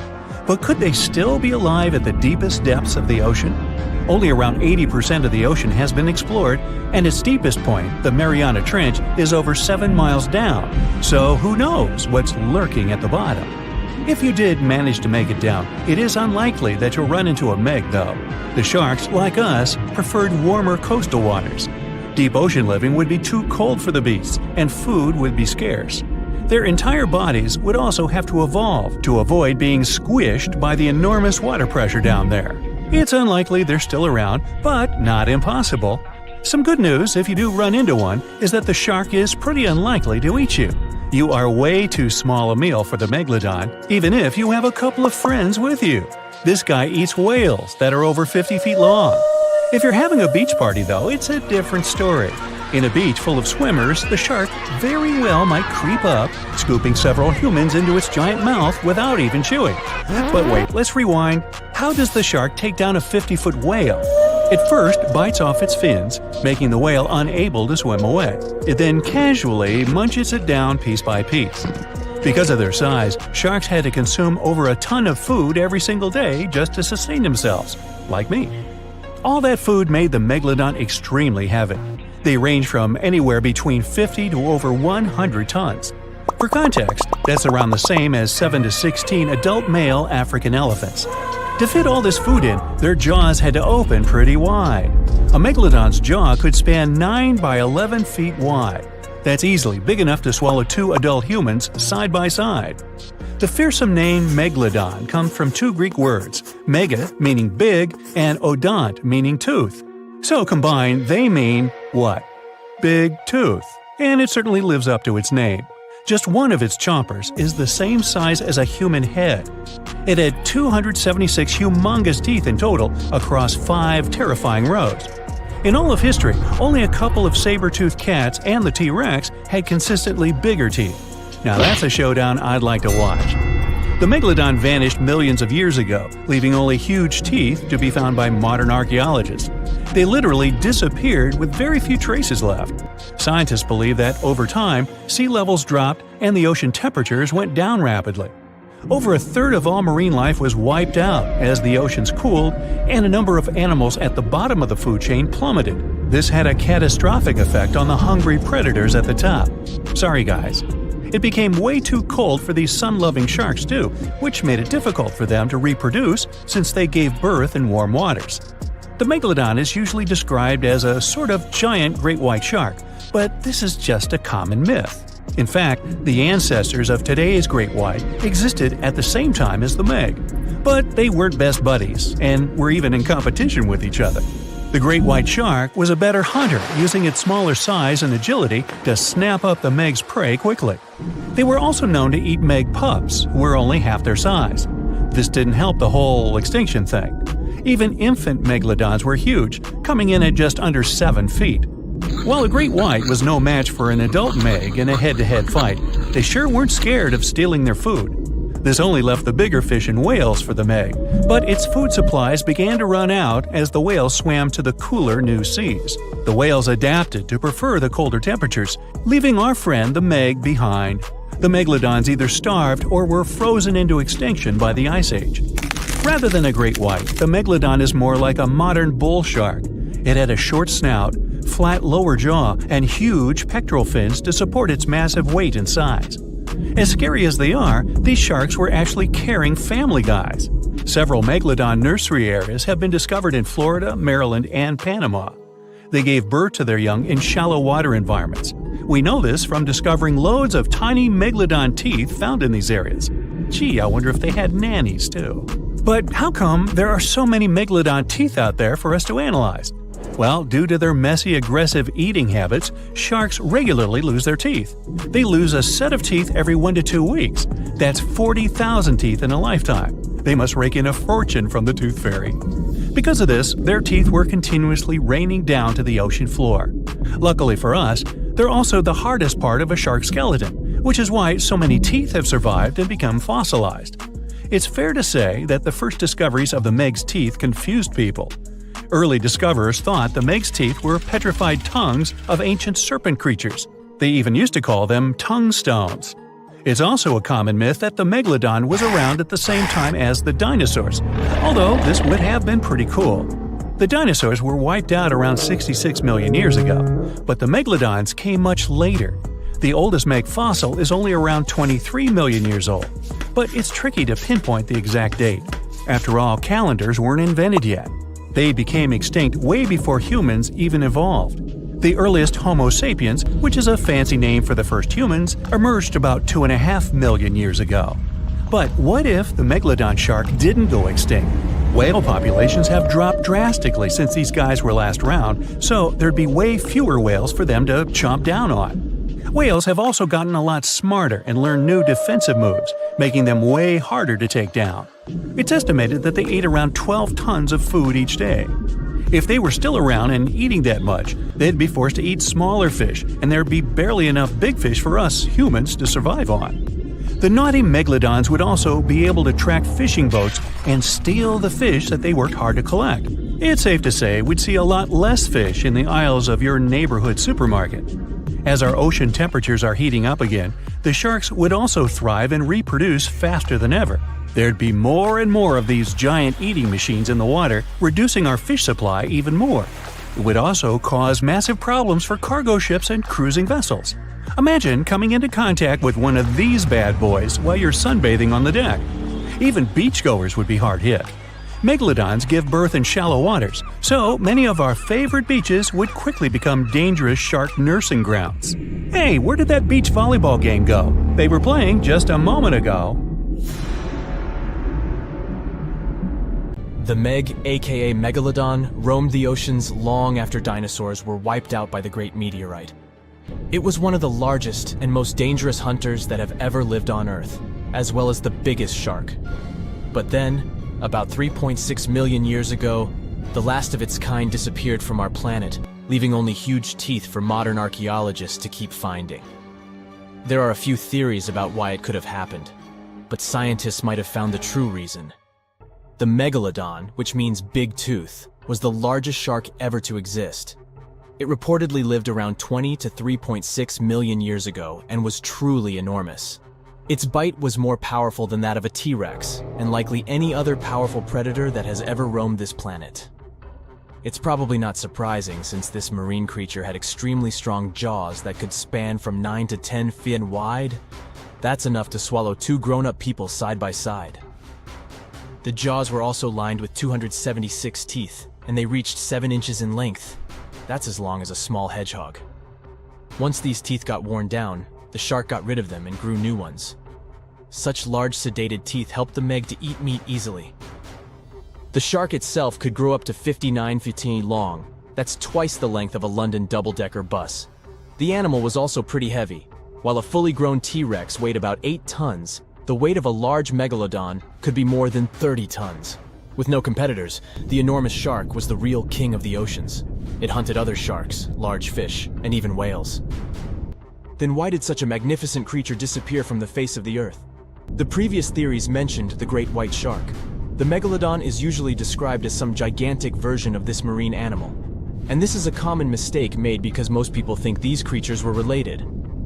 But in reality, the Meg looked more like a modern bull shark. Its snout was snout, its lower jaw was rather flat, and long and massive pectoral fins supported the animal's weight. But what's more important, the ancestors of today's great whites existed at the same time as the Megalodon. Now, with great size comes great clumsiness. And although the Meg was huge and powerful, it was also not as nimble as smaller and quicker great white sharks. Great whites could have rivaled a Megalodon for food, and were often more successful hunters thanks to their agility. They couldn't fight the Meg openly, but were fast enough to steal its food. So according to this theory, the only food left for the Megalodon were whales and equally big marine animals. Grown-up Megs could easily catch such beasts, but their offspring were much smaller and more vulnerable than their parents. Could smaller sharks have used this to their advantage? Maybe while megasharks were still little, they became a meal for great whites, as well as bull and tiger sharks. Even at those times, a great white shark could reach the length of 20 feet, while a Megalodon kid was definitely smaller. But even if there had been no open confrontation between young Megalodons and smaller grown-up sharks, Meg kids wouldn't have been able to find food for themselves to grow to adulthood. The reason is the same. The population of other sharks was growing, and they were rivaling each other and the Meg for convenient food. The more great whites and other sharks appeared in the oceans, the less food remained for young monster sharks. Eventually, they probably starved. But it's just one of the theories that try to explain why the Meg went extinct, and here's another one. A new study has shown that the Meg was most likely a warm-blooded predator able to regulate its body temperature, and that might have been the reason why this species disappeared with time. Scientists analyzed isotopes of the tooth enamel of the Megalodon and concluded that the animal could easily maintain a body temperature that was around 13 degrees F warmer than the temperature of the surrounding water. Such a temperature difference is much greater than what other sharks living at the same time as the Meg had, and it's large enough for the ancient predator to be classified as warm-blooded. These days, most fish are cold-blooded. Their body temperature is the same as the surrounding water, but some sharks, like mackerel sharks, keep the temperature of all parts of their bodies a bit warmer than the surrounding water. but it doesn't make them completely warm-blooded because they simply store heat generated by their muscles. And in mammals, body temperature is regulated by a special region of the brain called the hypothalamus. Anyway, the Meg's warmer body allowed the animal to move faster, deal with cold water better, and spread out all over the world. But eventually, it might have led to a disaster. The Megalodon lived during the Pliocene epoch, pronunciation. It began approximately 5.3 million years ago and finished 2.5 million years ago. During that period, global cooling occurred. It also caused the changes in sea level, which the Megalodon probably didn't survive. The main problem for the predator was to maintain an energy level allowing its body temperature to remain elevated. But to do it, the animal had to eat a lot, and I mean it. But it was a challenging task in a time of changing marine ecosystems and while competing with newcomers, such as the great white shark. If this theory is true, then the amount of energy the Meg had to use to remain warm could have contributed to its extinction. This new information is very important to us. It shows that many marine predators in modern oceans might be experiencing the effects of ongoing climate change too. By the way, have you heard that there have been several cases when people were sure they had seen the Meg? Or at least some similar extremely large monsters. And these sightings happened relatively recently. For example, in July 1916, the New Jersey coast of the US was terrified by a series of shark attacks. They happened during an oppressive heat wave when hundreds of beachgoers tried to find shelter from the heat near the water. People described the culprit that had caused all that havoc as a giant shark, much bigger than any regular one. Since then, scientists have been debating which shark species was involved in those accidents. The most popular guesses have been the bull shark and the great white. A picture of a huge shark roaming the Pacific Ocean not far from Guadalupe Island appeared in 1999. The creature was nicknamed Deep Blue. It could be distinguished from others by a wavy pattern separating its gray back and white belly. But even though some people claimed it could be the infamous Megalodon, experts came to the conclusion it was a female white shark, the largest ever seen. The average length of a male white shark is 11 to 13 feet. Females are bigger, up to 15 or 16 feet, but Deep Blue reached more than 20 feet in length. No wonder people were confused. For the last time, Deep Blue was spotted in 2013 near the western coast of Mexico's Baja California.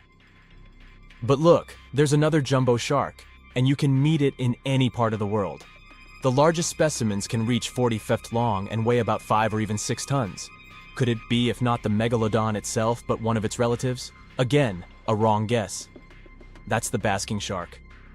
This animal prefers subpolar seas, with temperatures not higher than 58 degrees F. Even though some of these animals do migrate to warmer places. Like whale sharks, basking sharks are harmless and don't attack snorkelers or divers. These creatures have loads of small teeth, but they don't use them when feeding. Instead, they swim with their huge mouths open and swallow plankton. A grown-up basking shark can filter nearly 2,000 tons of water per hour.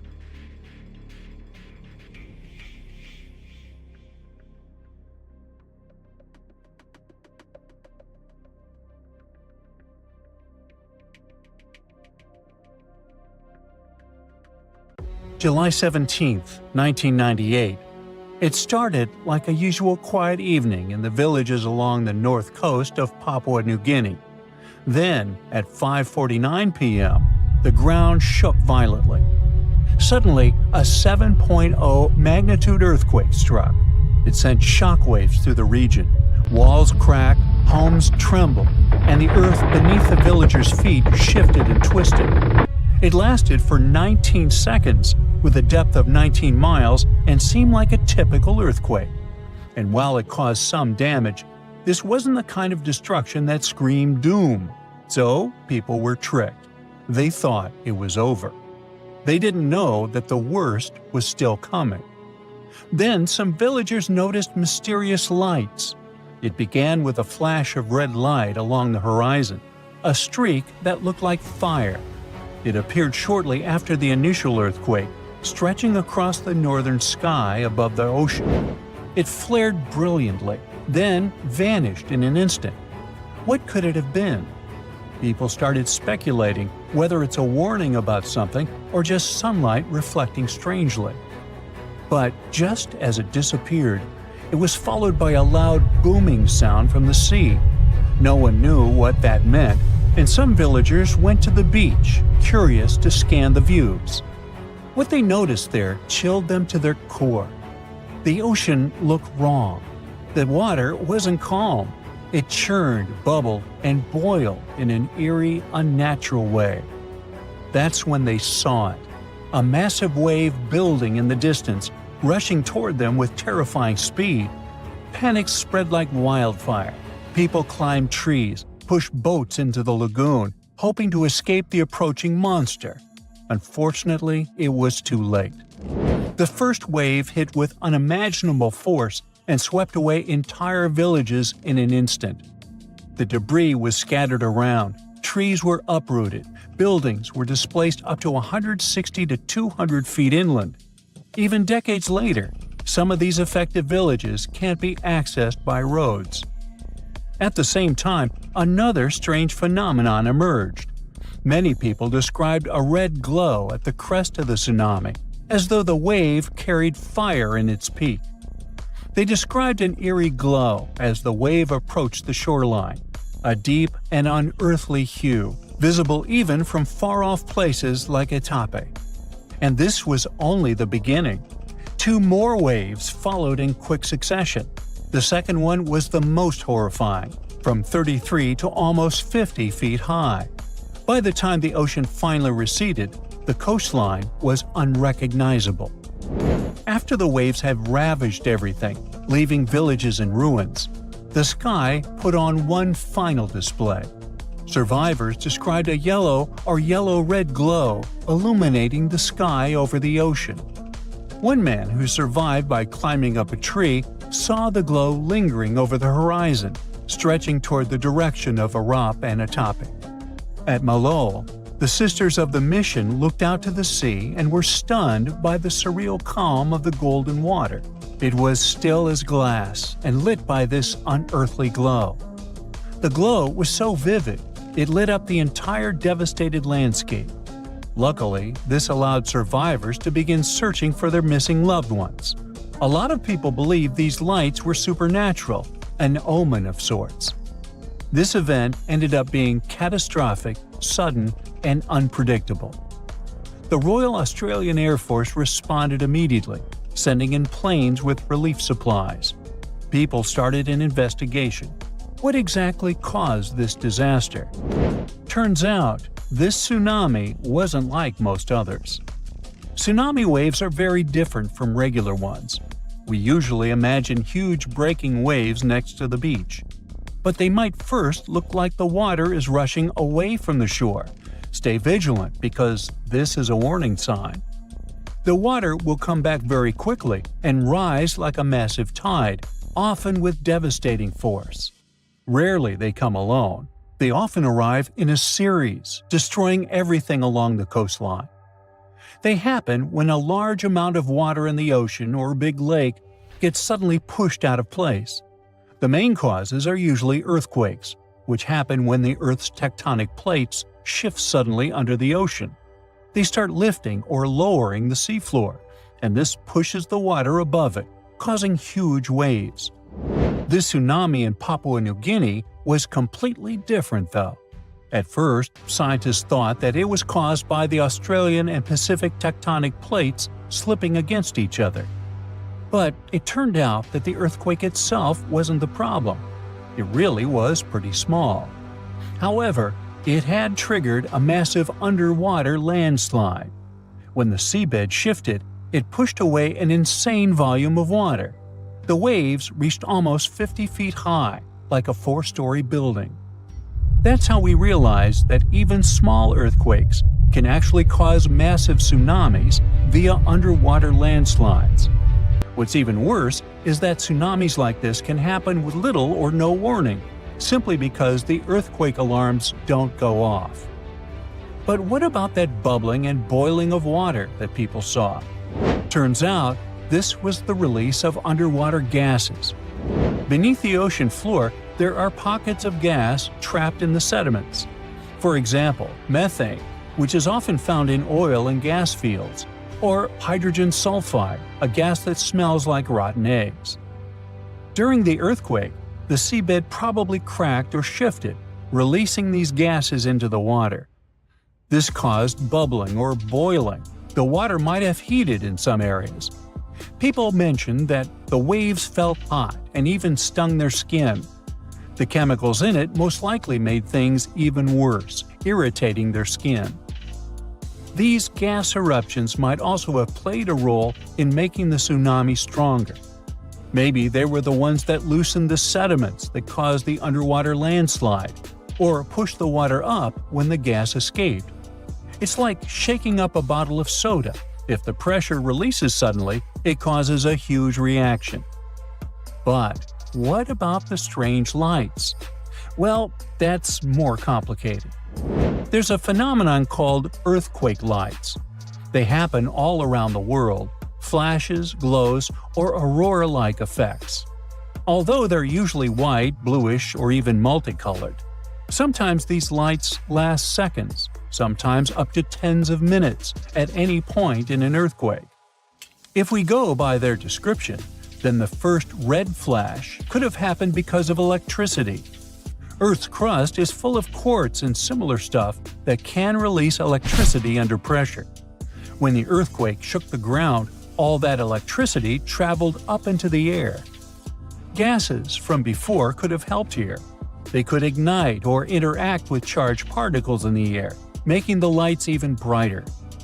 As the wave continued to churn up sand, rocks, and debris, the intense pressure and movement could have released more sparks. This could cause the fire-like lights at the wave's crest that people noticed. Finally, the yellow light could have been all these electricized gases rising into the atmosphere. Methane and other gases interacted with Earth's magnetic field and created something like aurora borealis. But these are all speculations. The most heartbreaking part of the story is that tragedy in Papua New Guinea was preventable. Scientists knew the tsunami was coming, though it arrived earlier than they expected. The first wave struck between 10 and 25 minutes after the earthquake, about 5 minutes earlier than models showed. That means that it started somewhere close to the shore. The reason no one evacuated in time was simple. Local people didn't have a tsunami warning system or even enough knowledge about tsunamis to understand that an earthquake might lead to one, or why the water was acting weird. Things like that haven't happened in Papua New Guinea in over 60 years. But this was a wake-up call. From this immense tragedy came lessons and resilience. A year after the disaster, all the surviving locals watched a documentary that explained what had happened and taught them what to do if it ever happened again. This effort saved lives because the story did happen again. A similar earthquake and tsunami struck the nearby island of Vanuatu in November 1999. But this time, the villagers were ready. They remembered what they had seen in the film. Instead of panic, they acted quickly, and luckily, hundreds of lives were saved. Now, tsunami warning systems are everywhere in developed areas. They can send alerts to people via sirens, text messages, or broadcasts as soon as a potential tsunami is detected. The giant shark that terrorized the oceans some 20 million years ago. For 13 million years, this 60-ton beast dominated the warm waters of our planet. Though, some believe that the Meg still lives in the most remote and deepest parts of the ocean. It's a hot summer day. It seems only logical to go for a swim in the sea. You're floating on your back, completely relaxed. Your eyes are closed. Your breath is even. Water's pleasantly cool around your body. A light breeze touches your face. You feel calm enough to doze off. Suddenly, something bumps into your leg. Yanked out of your half-slumber, you begin to flail until you're face to face with the invisible danger. Luckily, all you spot is a couple of easily recognizable fins and cute smiley snouts. Phew, just dolphins. Guess you're lucky to meet them in the wild. These amazing creatures are so close, you can touch them. You've heard people say dolphins' skin feels rubbery, but to your mind, it's more like the inner part of a hard-boiled egg. One of the animals is so close to you that its salty smell fills your nostrils. You know, though, that dolphins don't have sweat glands. It means they don't sweat and are pretty much odorless. The smell you sense comes from the water they swim in. The largest and most ferocious predator to ever haunt the oceans, the Megalodon shark dominated the seas for centuries before coming extinct millions of years ago. However, scientists managed to discover very few remnants of the giant shark. Everything we know about the great beast we've learned thanks to fossils of its giant teeth, which are just about the size of the average human hand. A megalodon skeleton has never been discovered. Shark skeletons are made mostly of cartilage, meaning that they decompose quickly. Luckily, sharks continuously shed and regrow teeth throughout their lives. One shark can go through 40,000 teeth in a single lifetime. Scientists have managed to study different types of shark species based on their teeth alone. The megalodon shark had around 276 teeth. When they fell out, those teeth landed in the seabed where they stayed for millions of years, fossilizing. Scientists found those teeth, and they're the only real record we have of the megalodon's existence. Megalodon teeth have been discovered all over the world. It means that unlike other marine animals of its time, the megalodon was intercontinental. Even today, most sharks and marine animals tend to stick to one sea or ocean. The megalodon shark swam freely around the world, moving between tropical and subtropical waters. Megalodon teeth have been found in every continent apart from the freezing cold waters of Antarctica. When a megalodon makes a starring appearance in a movie or TV show, it's portrayed to look like a giant version of a great white shark. Scientists previously believed that the megalodon and the great white shark both descended from one common ancestor. Still, it's not true. In fact, it's more likely that the megalodon was the arch-enemy of the great white shark's ancestor, the broad-toothed mako shark. That means Megalodon wouldn't have looked so similar to the great white after all. In reality, the Megalodon would have a shorter nose than the great white, along with longer pectoral fins to give the giant shark a stockier and more threatening build. They both had an excellent sense of smell though, so even in prehistoric times, it wasn't a good idea to go swimming with a chunk of raw meat in hand. And it certainly isn't safe now. Whether the Meg's hiding somewhere in the depths, which some still believe is true, or it's gone forever, younger cousins will still be there waiting. Also, both of them like to go after big marine mammals, so they would certainly have things to do together. That is, until the Meg got moody and accidentally ate its friend. You never know. These guys had a different hunting style. Great whites prefer to dive straight towards their prey and find its softest spot, like exposed legs or underbelly. Sometimes, an entire tooth would be found embedded in a bone of some bigger animal, such as a whale. Without the main parts they use for swimming, poor sea animals were then helpless and unable to escape. Yet whales were just a smaller part of Megalodon's diet. Seals, sea cows, squids, dolphins, other sharks. The good old Meg probably wouldn't say no to some random school of smaller fish swimming into its mouth either. Nothing better than a good snack after a big tasty dinner. Even those giant turtles weren't safe with their thick shells. The Meg probably took them as a dare challenge on a daily basis. Scientists have used computer simulations to try and work out the hunting style of the ancient shark. Using this technology, scientists have discovered that the Megalodon's attack style was very different from that of modern-day sharks. Modern sharks dive straight for their prey's most vulnerable spot, for example, the soft underbelly of a seal. The Megalodon's teeth were uniquely suited to biting through tougher areas of cartilage. So, evidence suggests that a Megalodon would first chew the tougher fins of their prey, rendering them unable to swim away before launching into their final attack. Some people believe that the Megalodon is still alive today, lurking at the depths of the ocean's waters. But it's unlikely to be true. Megalodons are a warm water species, which means they would be unable to survive in the cold waters of the deep ocean. Most of the Megalodon's potential prey live in shallower waters, meaning there would be very little for the Megalodon to eat at deep sea level. Simply put, if there was an animal as big as the Megalodon still living today, we would have spotted it by now. It is unlikely that you'll run into a Meg though. The sharks, like us, preferred warm coastal waters. Deep ocean living would be too cold for the beasts, and food would be scarce.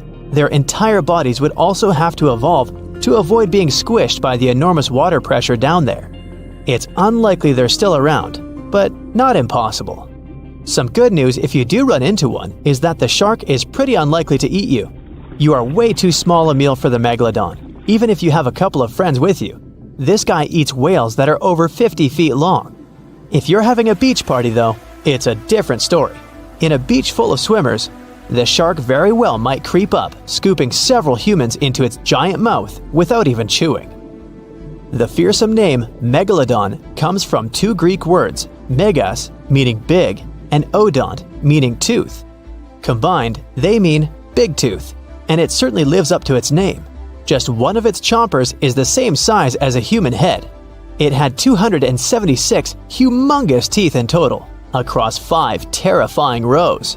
In all of history, only a couple of saber-toothed cats and the T-Rex had consistently bigger teeth. Now that's a showdown I'd like to watch. The Megalodon vanished millions of years ago, leaving only huge teeth to be found by modern archaeologists. They literally disappeared with very few traces left. Scientists believe that over time, deep sea levels dropped and the ocean's temperature went down rapidly. Over a third of all marine life was wiped out as the oceans cooled and the number of animals at the bottom of the food chain plummeted. This had a catastrophic effect on the hungry predators at the top. Sorry guys. It became way too cold for these sun-loving sharks too, which made it difficult for them to reproduce since they gave birth in warm waters. The Megalodon is usually described as a sort of great white shark, but this is just a common myth. In fact, the ancestors of today's great white existed at the same time as the Meg, but they weren't best buddies and were even in competition with each other. The great white shark was a better hunter using its smaller size and agility to snap up the Meg's prey quickly. They were also known to eat Meg pups, who were only half their size. This didn't exactly help the whole extinction thing. While a great white was no match for an adult Meg in a head-to-head fight, they sure weren't scared of stealing their food. This only left the bigger fish and whales for the Meg, but its food supplies began to run out as whales swam to the cooler new seas.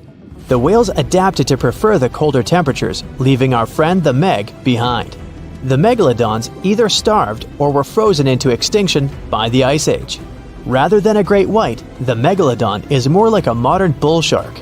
It had a short snout, a flat lower jaw, and huge pectoral fins to support its massive weight and size. As scary as they are, these sharks were actually caring family guys. Several Megalodon nursery areas have been discovered in Florida, Maryland, and Panama. They gave birth to their young in shallow water environments. We know this from discovering loads of tiny Megalodon teeth found in these areas. I wonder if they had nannies too. It looks like a prehistoric creature that came from the time of dinosaurs. This scary beast is called the basking shark. It can grow up to 39 feet. People have only reported 3 of them in the past 160 years. The last sighting was in 2015, and before that, about 80 years ago.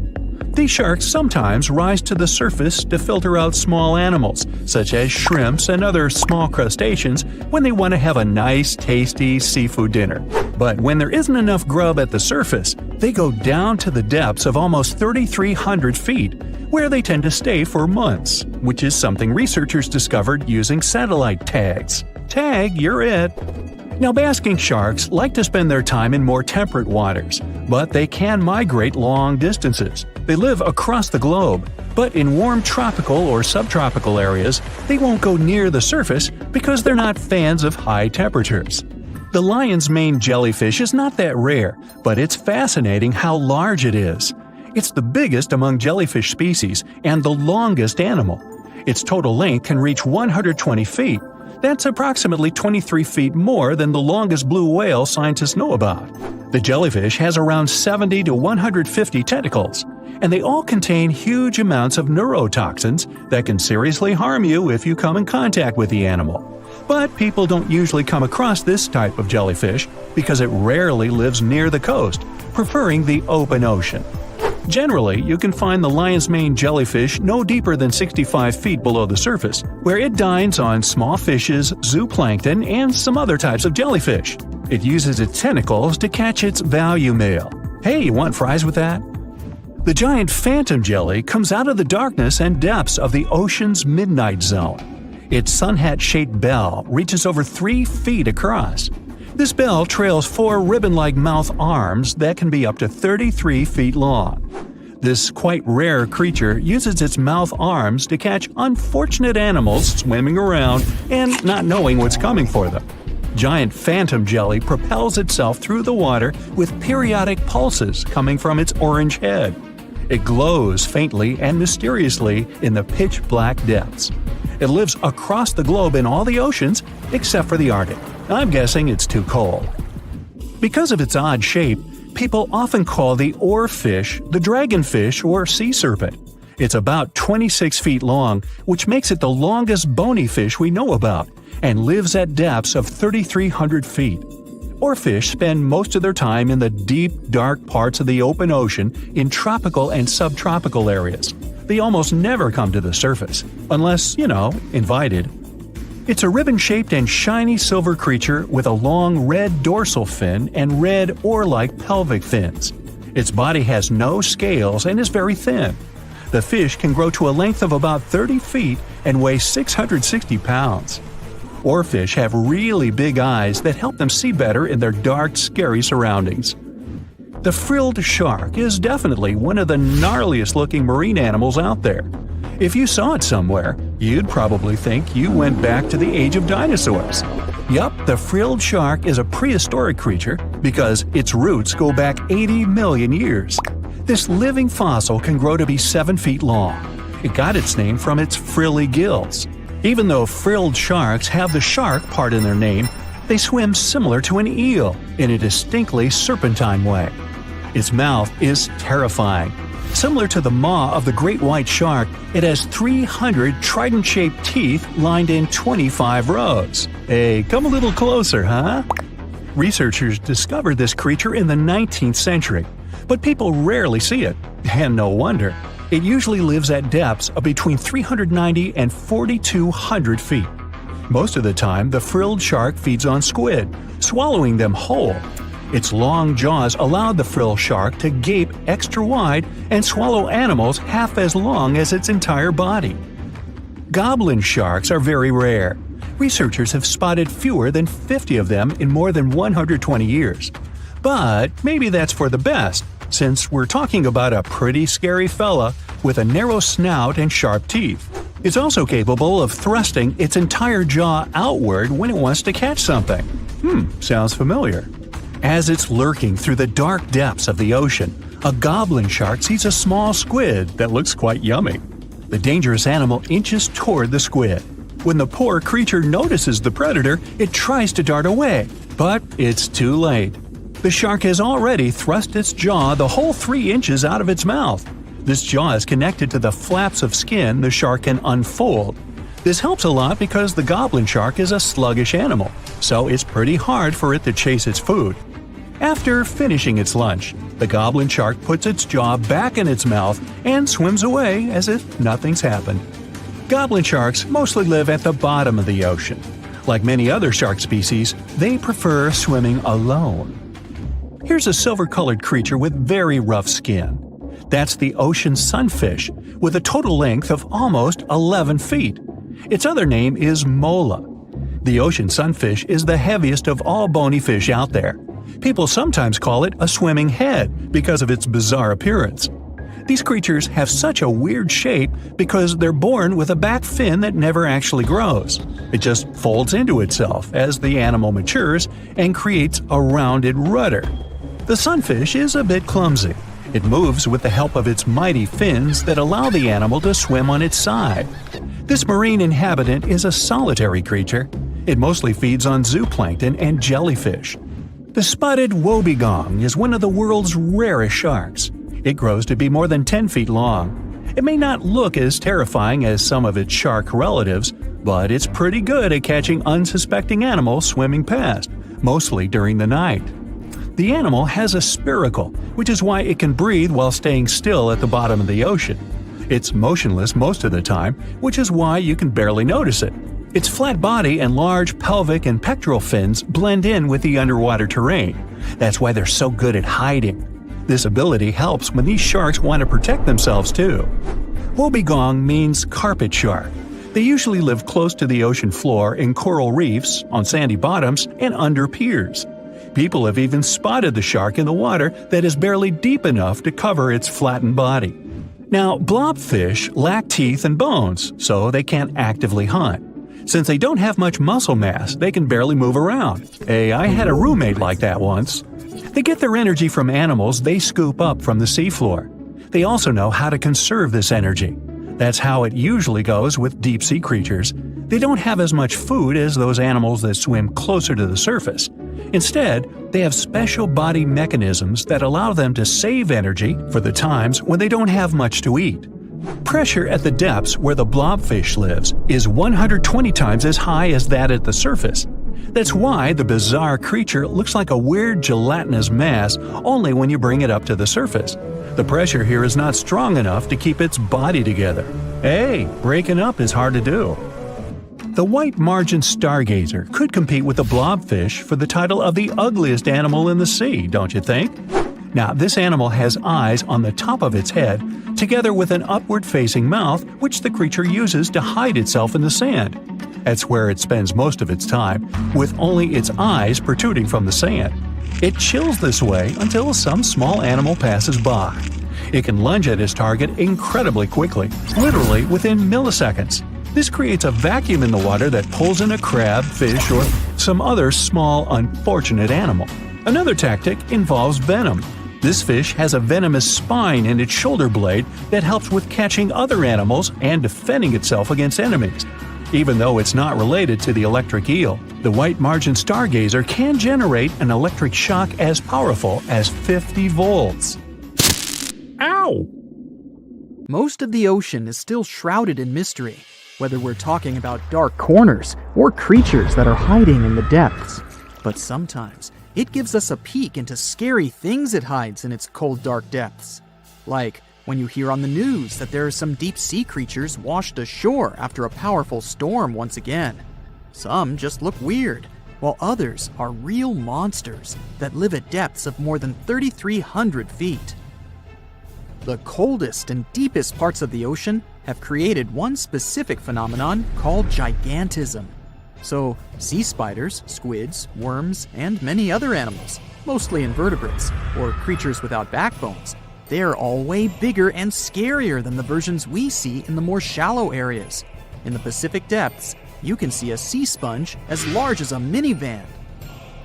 Or what about the colossal squid that lives in subantarctic waters and is nearly 14 times longer than the arrow squid, a type that mostly lives in New Zealand? Researchers found many of these underwater monsters in the abyssal zone of the ocean. Back in 2021, the researchers showed images of the giant phantom jelly. It was at a depth of 3,200 feet. Its tentacles were 33 feet long. Wow, I wouldn't like to face that one on the beach. It probably eats only small fish and plankton, but it can swim to depths of more than 21,900 feet. And down there, this giant jelly doesn't have enough food. How does it survive then? Scientists haven't figured it out yet. And there are even more questions related to the giant squid, the biggest one ever found. This monster is 43 feet long, with a weight of nearly a ton. Imagine if those tentacles would grab your car, or something like that. They would smash it like it was a toy. There's no light in the abyssal zone. Sun rays just can't penetrate that deep. So there's no algae or underwater plants there. Local animals mostly eat snow. Marine snow is not like the regular one you build a snowman with. It consists of any small flakes or remains that fall from the surface of the ocean. Maybe even some leftovers that animals up there couldn't eat. So it's not much. But apparently, it's enough for very large creatures that hide deep down there, like giant squids. Squids that generally live at such depths don't bother going after their prey. They just wait until the poor animal swims right up to their long tentacles and falls into a trap. It may not be the best method ever, because not many animals will even swim into these dark, cold parts. But it's the method that saves energy. A giant squid eats only 1 ounce of fish daily, which is approximately 45 calories. That's nearly 50 times fewer calories than an average person should eat per day.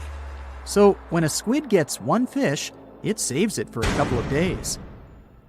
I hope giant squids won't get the idea to go to the surface and look for food when there's not enough of it in the abyssal zone. And I hope even more that giant Greenland sharks won't get that same idea. You can find them at depths of up to 7,200 feet. They're twice as slow as we usually walk. They swim at a speed of 1.12 feet per second. Their slowness is part of the energy-saving mechanism that creatures down there need to survive. But they can speed up in the form of short bursts when they need to catch prey.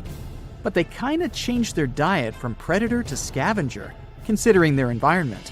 There will be more leftovers falling from the surface than animals to go after. Greenland sharks grow just 0.4 inches per year, and they're mostly 20 feet long, which means they live for a very long time, sometimes up to 400 years. They also have a slow metabolism, and that's one of the main factors for their long life, too. Greenland sharks like to spend their time in cold waters. They're adapted to that, since their tissues have specific chemical compounds that prevent the forming of ice crystals all over their body. That means they have some sort of natural antifreeze. So what makes them so big? Scientists are still not sure, but some theories try to explain it. There's this thing called Kleiber's rule that says bigger animals tend to be more efficient. Just take a small fish and compare it to a whale with a mass hundreds of times bigger. The whale has a greater metabolism.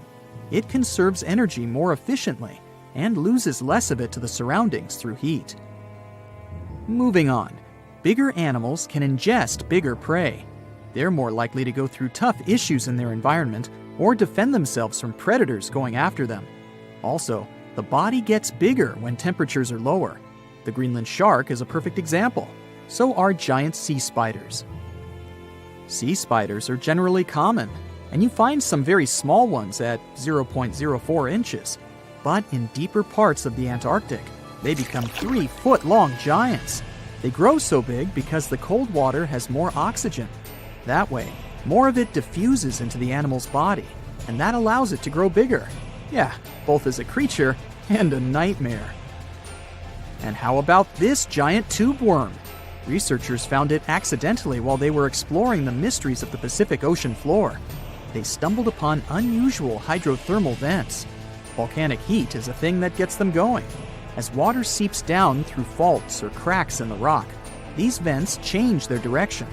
When the water gets out of the vent, it's rich in different minerals and chemicals. Most animals wouldn't survive being around this toxic soup of chemicals, but not these tube worms. They came as a true surprise, because not only are they not bothered by these toxic vents and the almost boiling temperature of the water, but they developed entire ecosystems there. They're unique because they don't need sunlight to survive. Instead, small bacteria are their main source of energy. That bacteria gets their energy directly from these toxic chemicals. So it's not photosynthesis, but a process called chemosynthesis. And these tube worms don't have mouths. These bacteria live inside them. Strange story, huh? Plus, these scary worms reach up to 8 feet. Giant isopods are no better either. They lurk at the depths of the ocean of 1,640 feet or more below, far away from the sunlight, looking like some monstrous wood lice. They spend most of their time on the seabed, hoping to find some food falling from higher levels of the ocean. Check out their small hooked claws at the ends of their legs. Isopods use them to remain more stable while moving around the ocean floor. Since there's no light, they have long antennae that help them feel their way around. These sensory antennas are about half the length of their body. Giant isopods have pretty big eyes compared to their body size, too. They can grow over 12 inches from head to tail. And these fellas are really patient. Remember how we said animals down there rarely get food? Sometimes they need to wait for years to get a proper meal. That's why their metabolism is amazingly slow. 5 years later. They can go for 5 years without eating anything. Imagine that. I get hungry just talking about this. In 2006, a biologist did research to compare the differences between the shallows and the deep sea regions.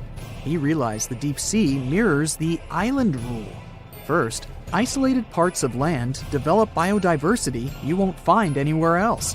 Second, small-bodied life there grows much bigger when it's isolated, compared to life on large land masses. Resources are limited, but also competition and predators. And we don't know much about these deep-sea creatures. It's too expensive and too complicated to carry out such research, so we'll just wait for more raging storms to show us at least part of the monstrous world cold ocean depths hide.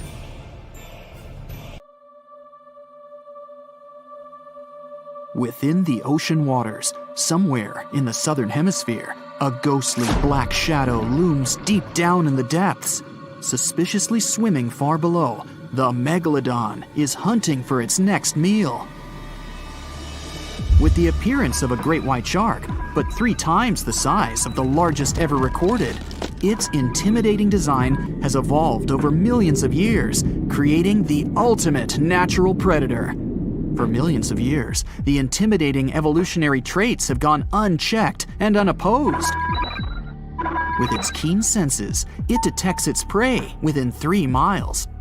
As it swims below, it's been following an unsuspecting sea turtle that's slowly paddling above on a long voyage. The Megalodon stalks the turtle, ensuring it makes its move toward the turtle at the right moment, swimming upward at 11 miles per hour, intending to immobilize the turtle by ramming it.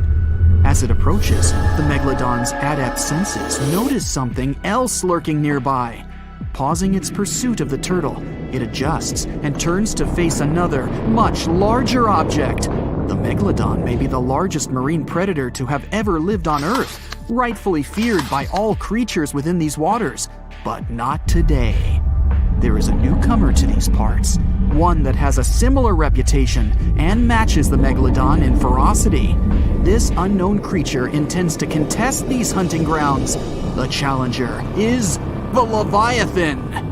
As the sea turtle takes this opportunity to swim away as fast as it's able, these 2 apex predators size each other up from a distance, preparing to establish who will reign as the supreme king of the sea.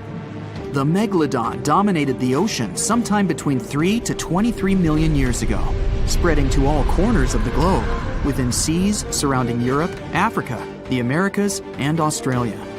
Its focus is mainly on offshore areas where prey would be prominent, hunting sea turtles, whales, seals, dolphins, and other sharks. Its range was long, traveling between coastal and oceanic waters throughout different stages of its life cycle. Given that the territory they cover grows with each year they live, and the wide range of prey available to them, the Megalodon's size can reach up to 67 feet in length. Armed with thick and robust teeth made for grabbing their prey and biting through bone. They have a 41,000-pound bite force, which is almost 4 times stronger than that of a T-Rex. Their tactics include ambushing their prey from below while ramming them into submission. With larger prey, they aim to disable them by biting at the fins, and once immobilized, biting through their chest.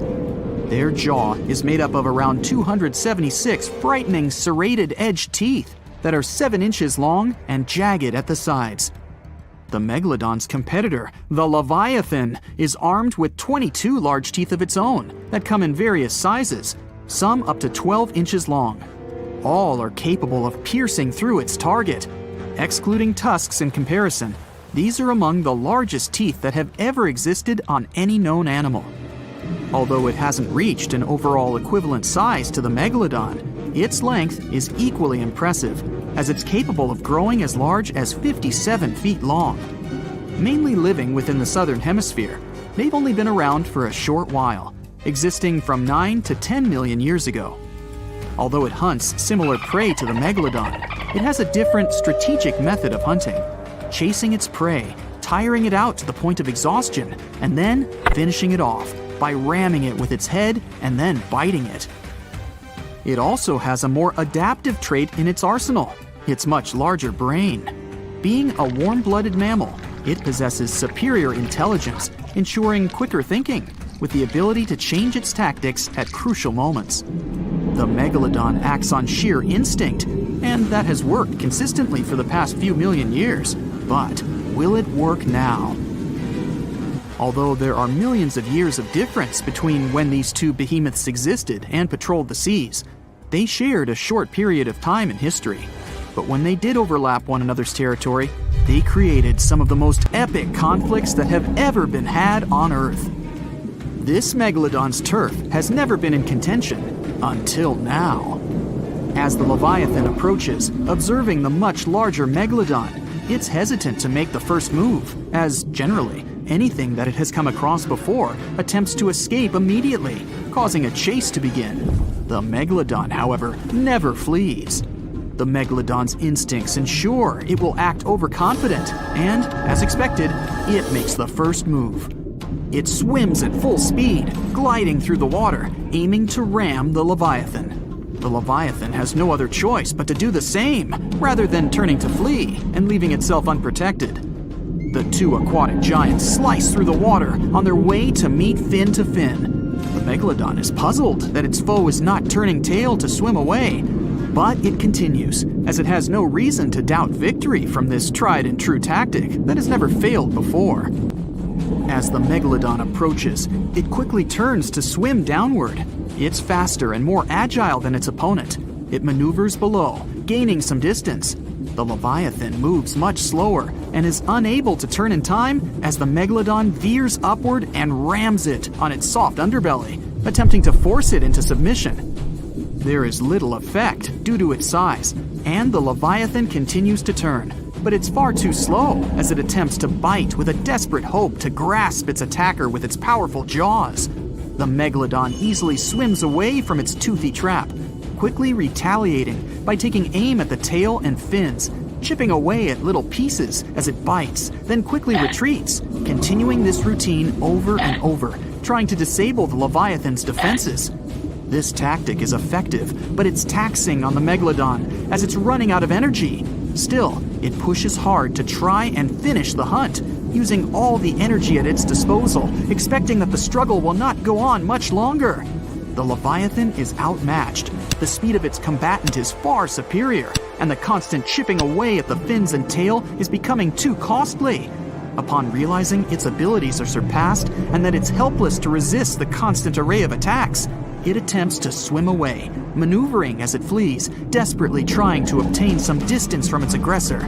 The Megalodon follows the Leviathan during its attempted escape, realizing this is a prime opportunity to finish the job.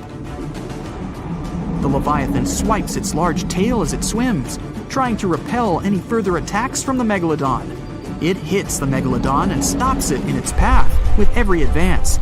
As the Leviathan continues to swim away, it sustains energy with ease. The Megalodon, on the other hand, is quickly running out. The Leviathan's strategy is working as it continues to swim at a relaxed pace. The Megalodon eventually runs out of energy, unable to continue at the same pace, but its instinctual arrogance won't let go.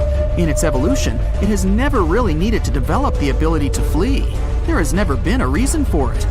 Over millions of years, it's never been outmatched, but that is all changing now.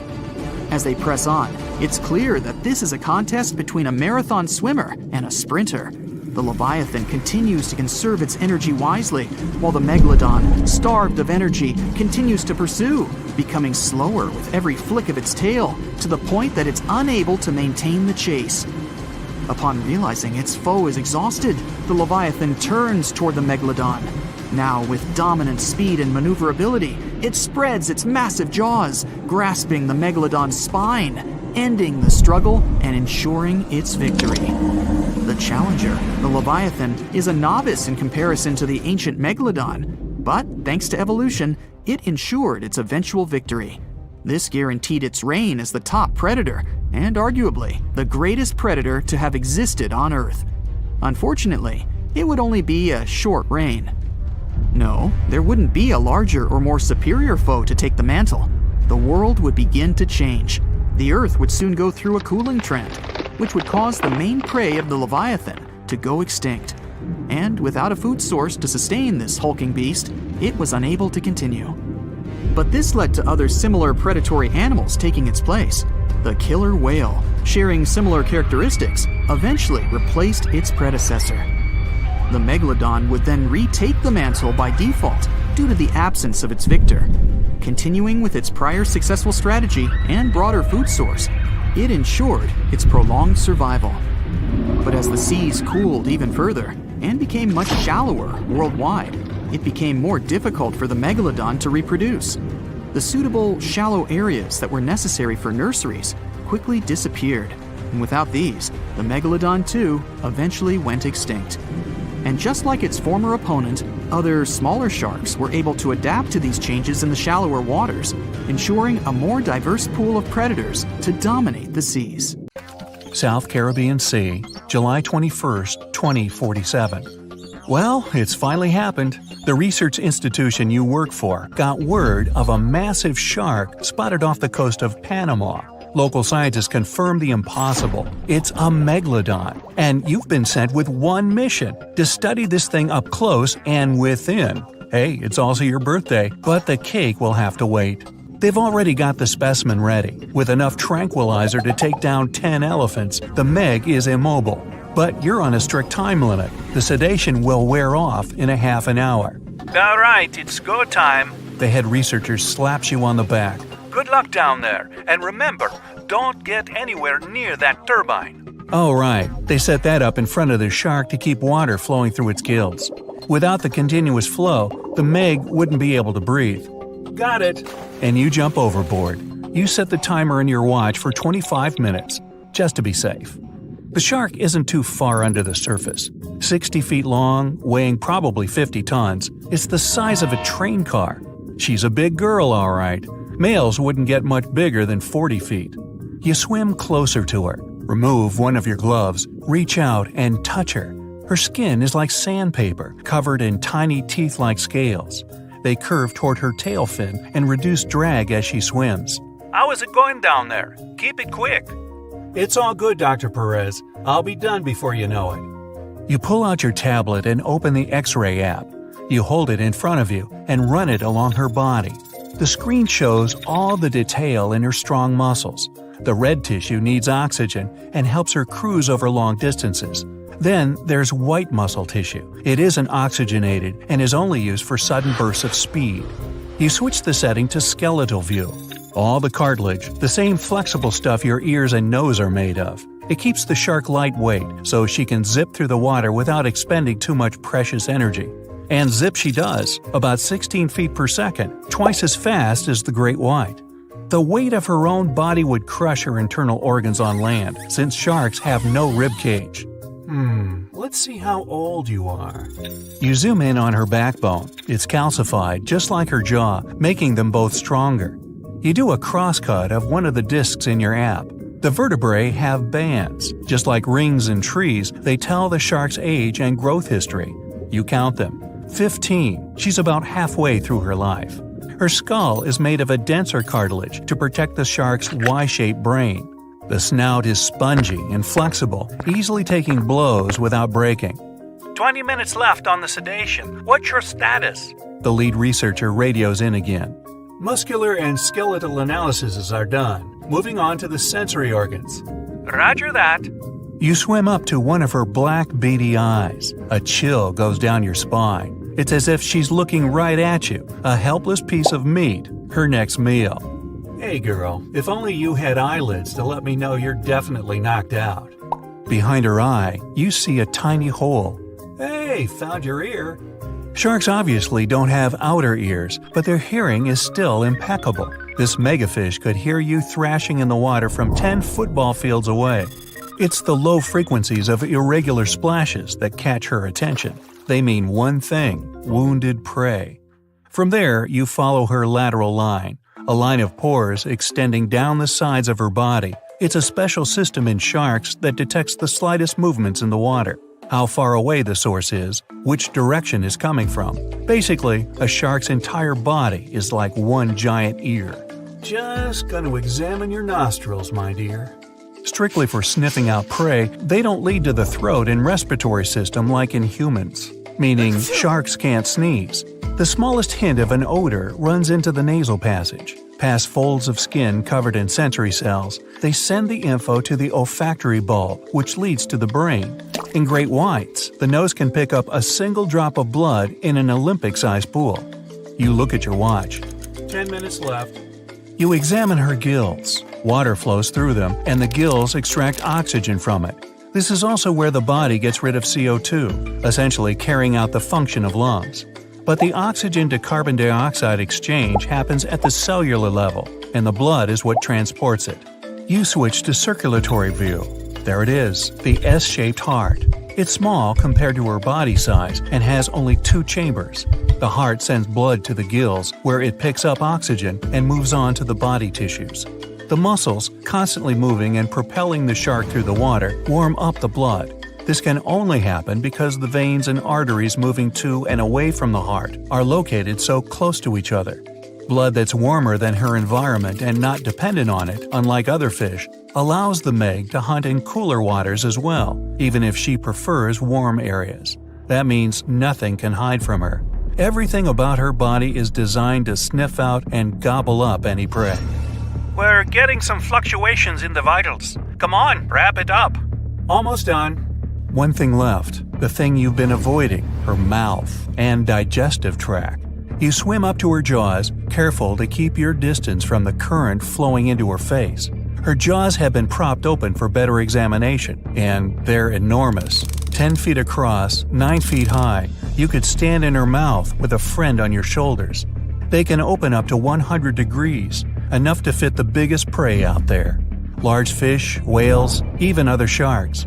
She needs 2,500 pounds of food a day, more than the average person eats in a whole year. The jaws can come down with 30,000 pounds of force, like being crushed by a car. The great white can only boast a jaw force of 4,000 pounds. Humans, a piddly 160. Ooh, and those teeth, 250 of them in 5 rows. They're razor sharp and can cut right into whale bone. The teeth are slanted back towards the throat, so nothing can escape their grip. The biggest ones are the size of your hand. Fascinated, even hypnotized, you swim a little closer, just a couple more inches, when, whoosh, the turbine's current carries you straight into her mouth. The force of the water is pushing you against the back of her throat. Your X-ray scanner shows a mouth chock full of sensory cells. Lucky for our species, sharks don't really like the taste of human, but they only realize that after an initial taste test. That's why sharks bite people, not to eat them, just to sample what's on the menu. You pull out an apple-sized metal sphere and push it into her throat. The probe makes its way through the esophagus. A shark's food chute isn't a skinny tube like ours. It's wide and barely indistinguishable from the stomach. The stomach is U-shaped and full of extremely strong acids and enzymes. Those turn whatever the shark has swallowed whole, these animals don't chew their food, into a mushy liquid. From there, the soup moves into the intestines. They're relatively short for an animal this size, but evolution came up with a clever trick to increase the surface area. The inside of the intestine is shaped in a spiral. This is so she can absorb the nutrients from her meals. Meanwhile, on board, her vitals are coming to life. Perez tries to radio you, but a jumbled message barely gets through your earpiece. Hear me? Backing up. What? Hello? Do you read me? You look at the timer, 5 minutes. You should be able to swim out against the current, hopefully. As the probe makes its way through her digestive tract, from within her mouth, you grab one more X-ray of her body cavity. You see the liver. It's massive, takes up 90% of the space in there, and accounts for 25% of her weight. It's full of oils and helps with buoyancy in the water. But then, you see something moving within her. It's a pup. Shark babies are ready to hunt on their own as soon as they're born. This Meg pup must be 7 feet long. But this means she's not the only one. Just then, the turbine shuts off. Your timer starts beeping. Hey, I still technically have 5 minutes.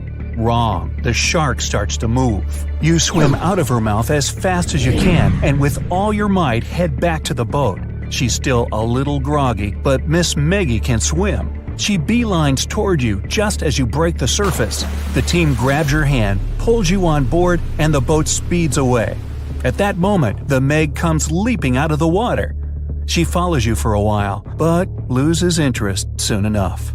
Whew, that was too close. Happy birthday to me. Hey, time for some cake. The movie Jaws came out in 1975, and since then, people have been terrified of sharks.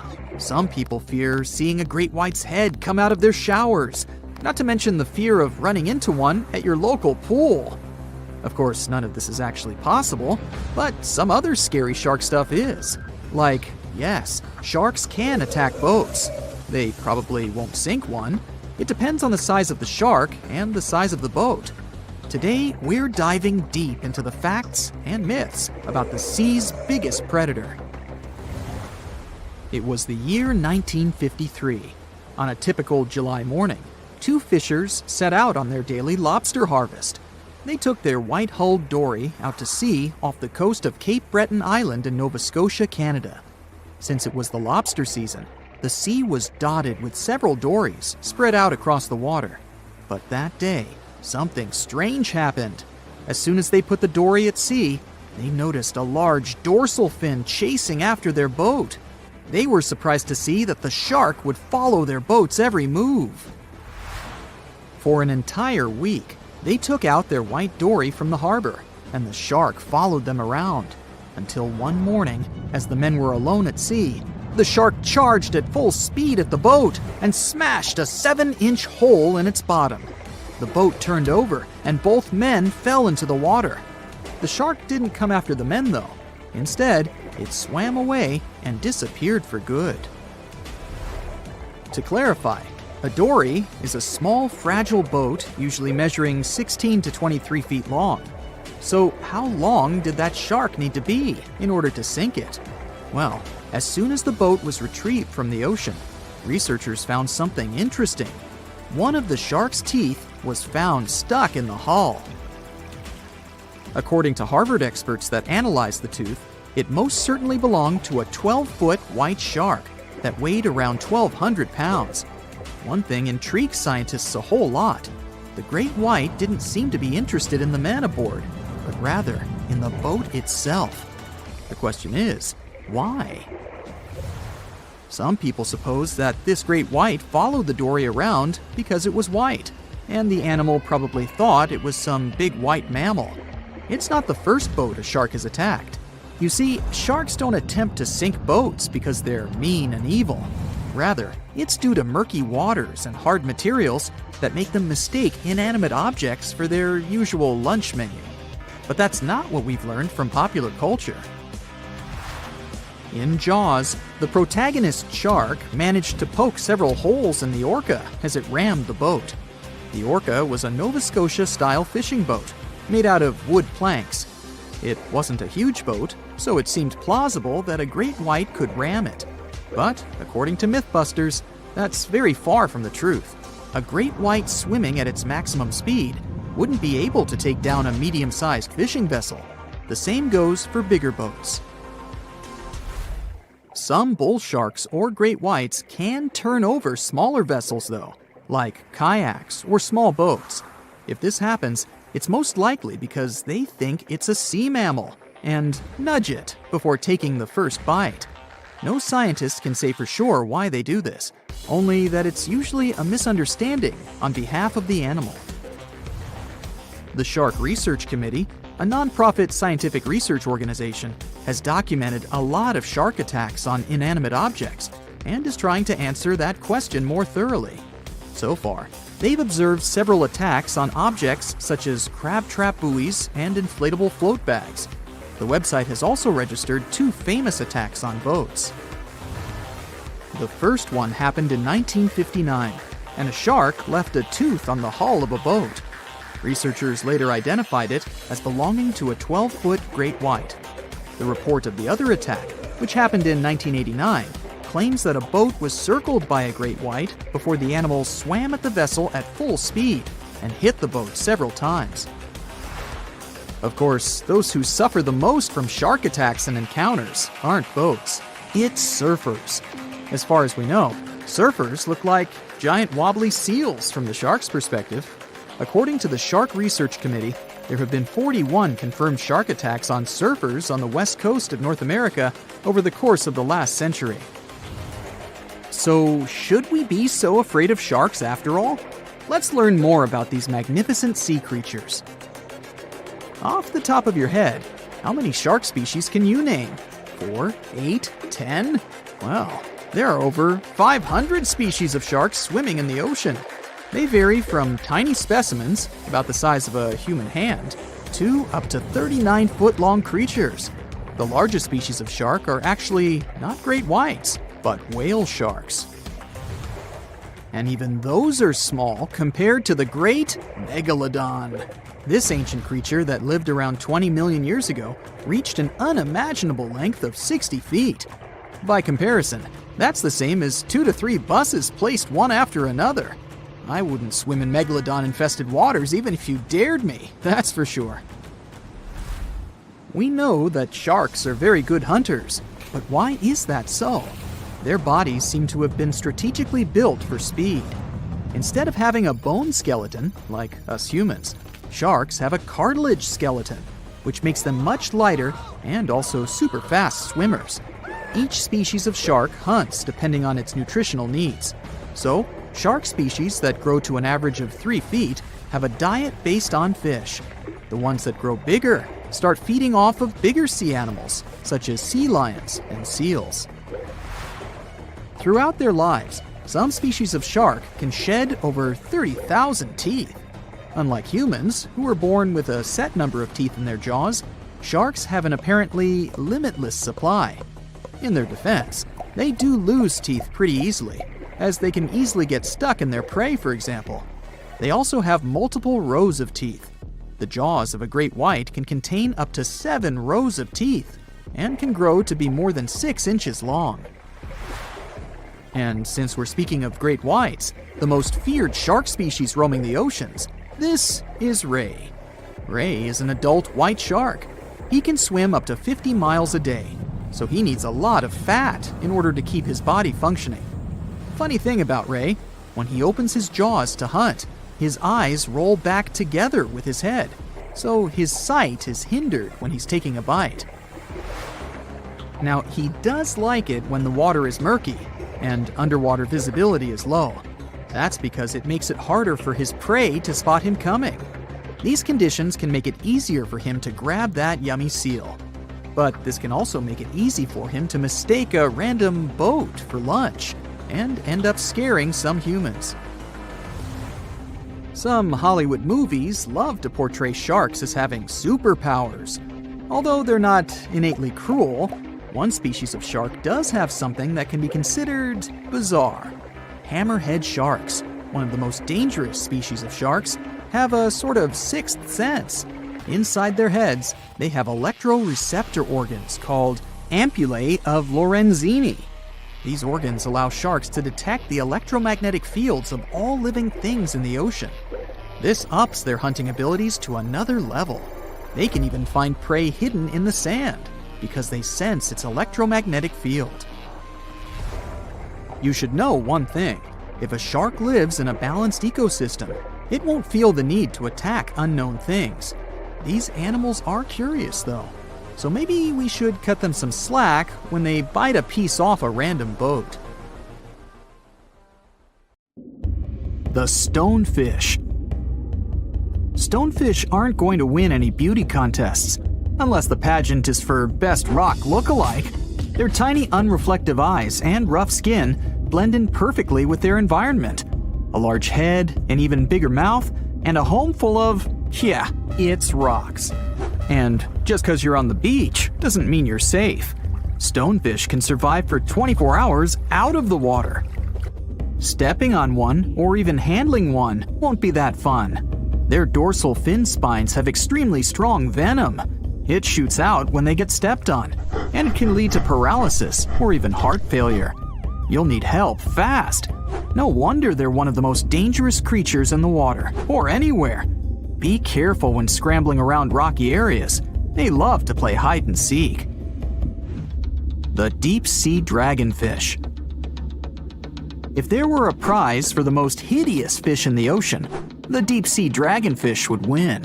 with slimy, scaleless skin, massive teeth, and a face only a mother could love.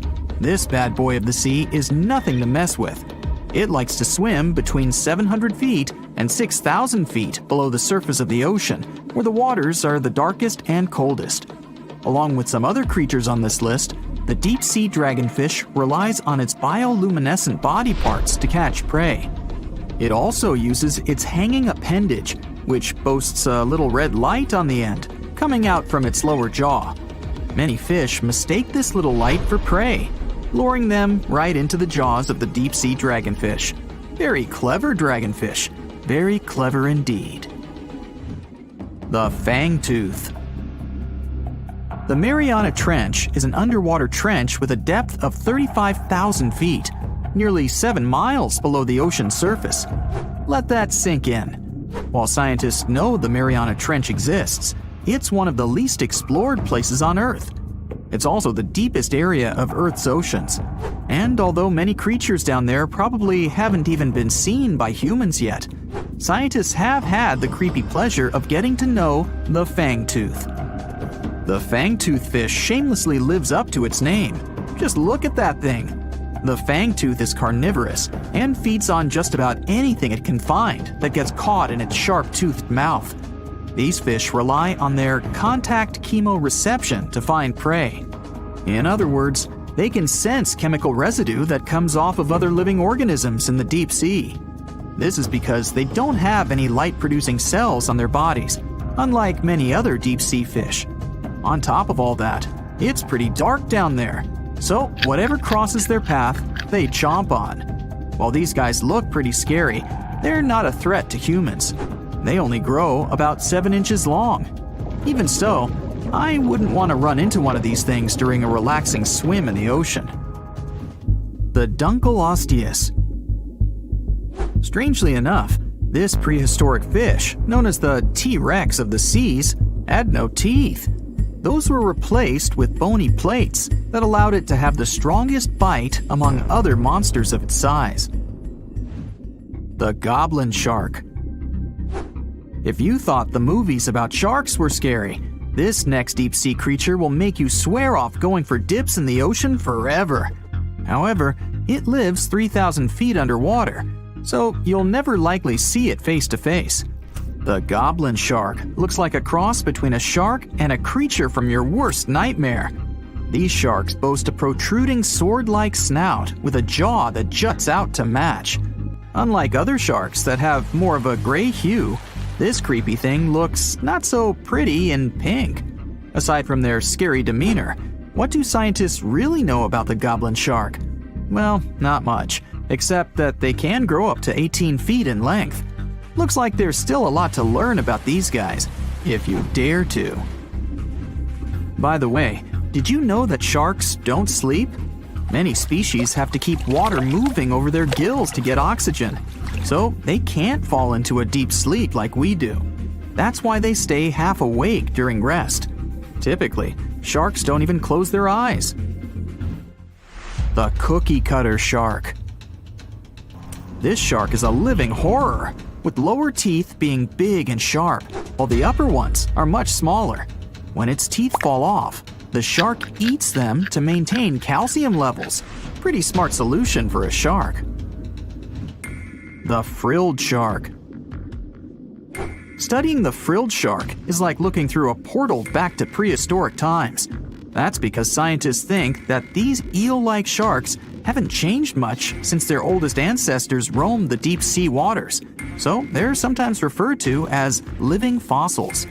These sharks' mouths are filled with a terrifying 25 rows of backward-facing sharp teeth, 300 in total. They're designed to grasp prey and hold them tight so they can't get away, according to early studies of the shark conducted in 1884 and published in the Bulletin of the Essex Institute. Luckily for swimmers, the frilled sharks live between 390 feet and 4,200 feet below the ocean's surface, so they'll probably never run into them. Probably. This is probably the worst nightmare of any dentist. The northern stargazer. Take a look at this cutie. The northern stargazer is definitely not something you'd wish to see on the ocean floor. This horrid creature hides its body under the sand, leaving its face above to wait for prey. The tasseled wobbegong. Here's another carpet shark on our list. It lies low on the bottom of the sea and patiently waits for its prey to come by. The Australian ghost shark. The Australian ghost shark isn't really even a shark, but a very bony fish. It's also a living fossil. It hasn't changed within the last 400 million years.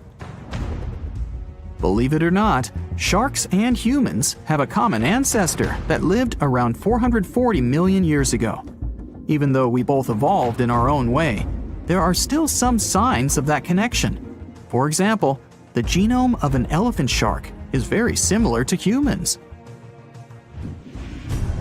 The Leopleurodon. This list of terrifying creatures would be incomplete without mentioning the terrifying and prehistoric Leopleurodon. This carnivorous marine reptile existed during the Colovian stage of the Middle Jurassic era and ruled the waters at 9 feet in length. Scientists believe Leopleurodon thrived in this deep-sea trench because of its ability to swim long distances and its 4 paddle-like limbs. While they probably weren't able to propel themselves toward prey like other animals of the area, they did manage to accelerate and attack very ruthlessly and efficiently. Additionally, they relied on their long snouts to smell prey, which leads scientists to believe they didn't rely on sight for hunting. This means they could have thrived in the dark Mariana Trench. Around 150 million years ago, Leopleurodon became extinct due to competition for prey against other thriving marine reptiles. And I think I speak for all of us when I say, thank goodness for that. Considering that scientists have only explored 5% of the ocean floor and found some of the scariest sea creatures imaginable, one can only dream of what other animals reside in the deep sea waters. Perhaps it's best to keep them in your imagination. Am I right? The megamouth shark. This shark is a filter feeder, and it's friendly to humans, although its huge mouth can look quite threatening. Like basking sharks, it swims with its mouth constantly wide open, as if it were on Twitter. The gulper eel. This deep-sea eel has an easily distended belly that allows it to swallow prey twice its size in a single monstrous bite. They have very unusual jaw shapes and can reach about 2 to 3 feet in length. Do you see that large log near the ocean floor? Maybe it's part of an old ship. Treasure, gold, diamonds, I'm rich! Well, as you get closer, you notice something. It's swimming! It's not a shark or a dolphin, it's a saltwater crocodile! Now don't panic. If you bump into one of these reptiles in the sea, it's unlikely it'll think of you as food.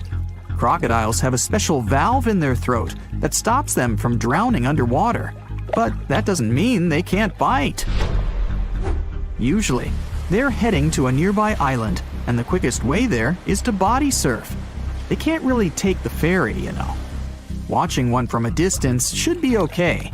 Just don't swim to shore right away. They love to ambush their lunch in shallow water. If there's one time I'd want to see a great white shark, it's when I'm diving with crocodiles. They'll gladly take a crocodile-sized nibble, given the right motivation. Today, I'm going to tell you about creatures that had unique features which allowed them to grow to incredible sizes. They were some of the most impressive animals to have ever existed on our planet. The Argentinosaurus is a genus of sauropod dinosaurs that lived approximately 97 million years ago in what is now South America. Scientists think it was one of the largest land animals ever, with a length of up to 100 feet and a weight of up to 100 tons. A farmer stumbled upon a giant leg bone while tending his cattle. That's how he discovered the first fossils of the Argentinosaurus in Argentina in 1987. Further excavations uncovered more bones, revealing a massive dinosaur that would have dwarfed most other animals of its time. The Spinosaurus, meaning spine lizard, is a genus of theropod dinosaur that lived around 97 million years ago in what is now North Africa. It is believed to be one of the largest carnivorous dinosaurs to ever exist, with a length of up to 60 feet and a weight of up to 23 tons.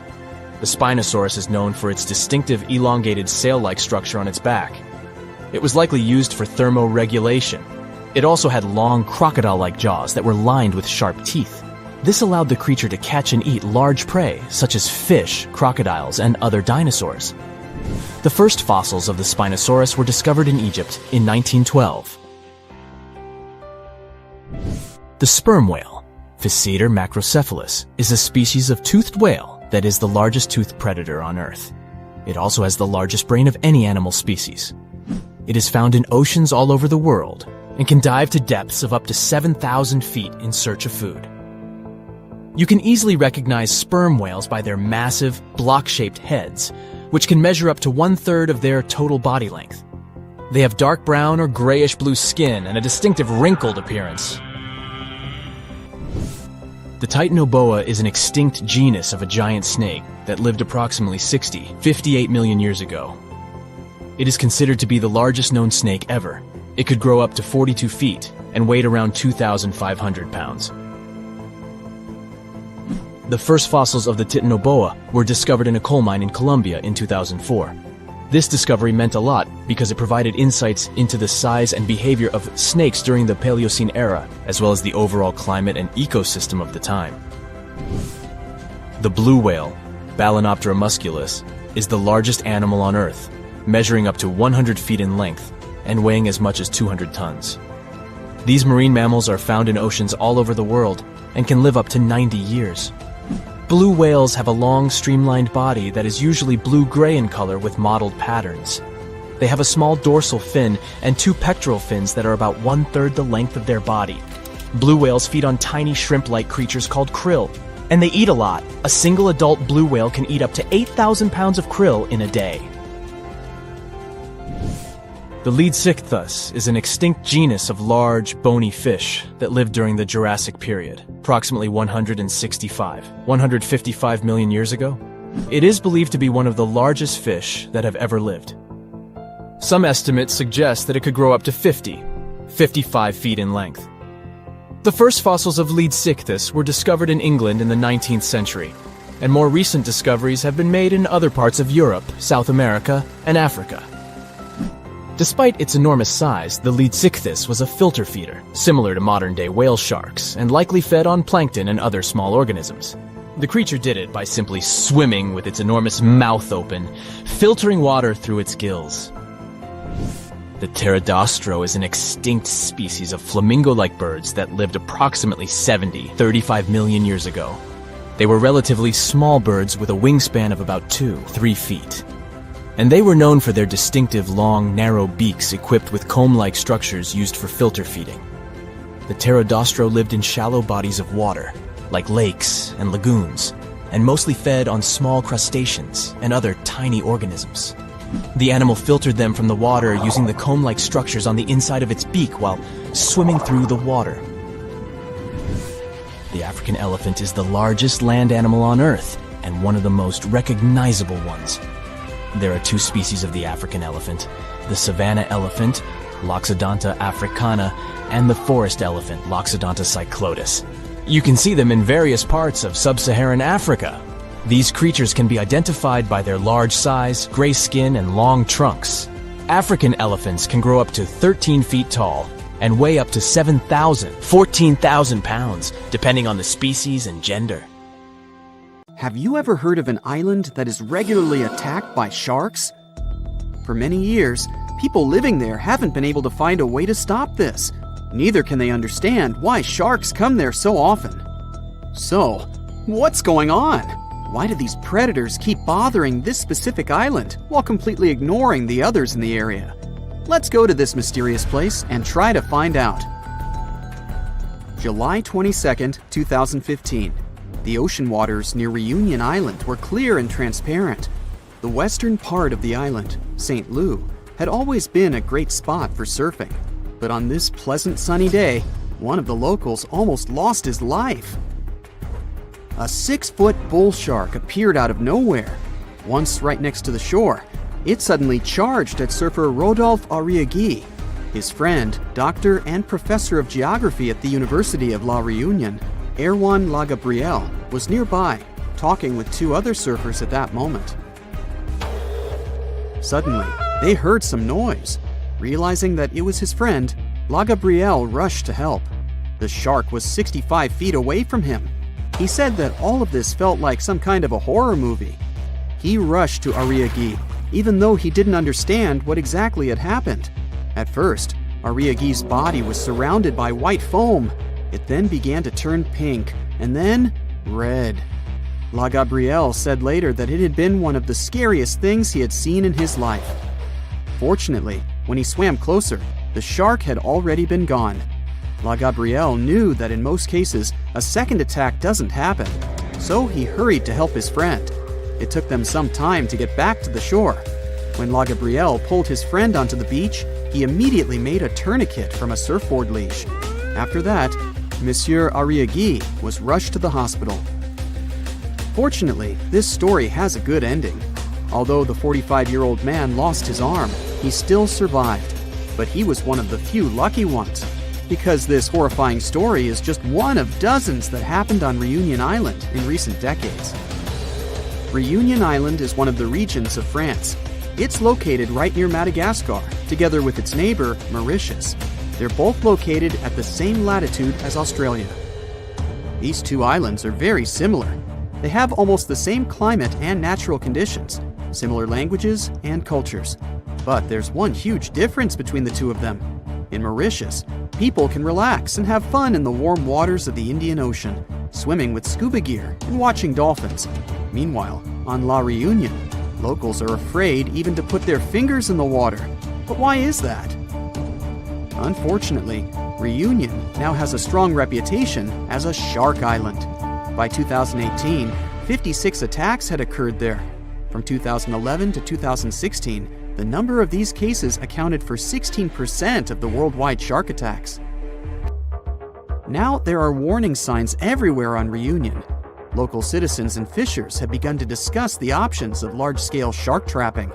The authorities forbid people to swim almost everywhere, except for a few more or less safe places, like, for example, a coral lagoon. And still, any fisher or scientist knows that sharks can easily get inside these coral rings. In other words, locals and tourists can't feel completely safe anywhere on the island. Meanwhile, in Mauritius, the last shark attack happened in the 1980s. People come here to relax, and everything is perfectly fine. So the question is, why in the world is La Réunion so unlucky?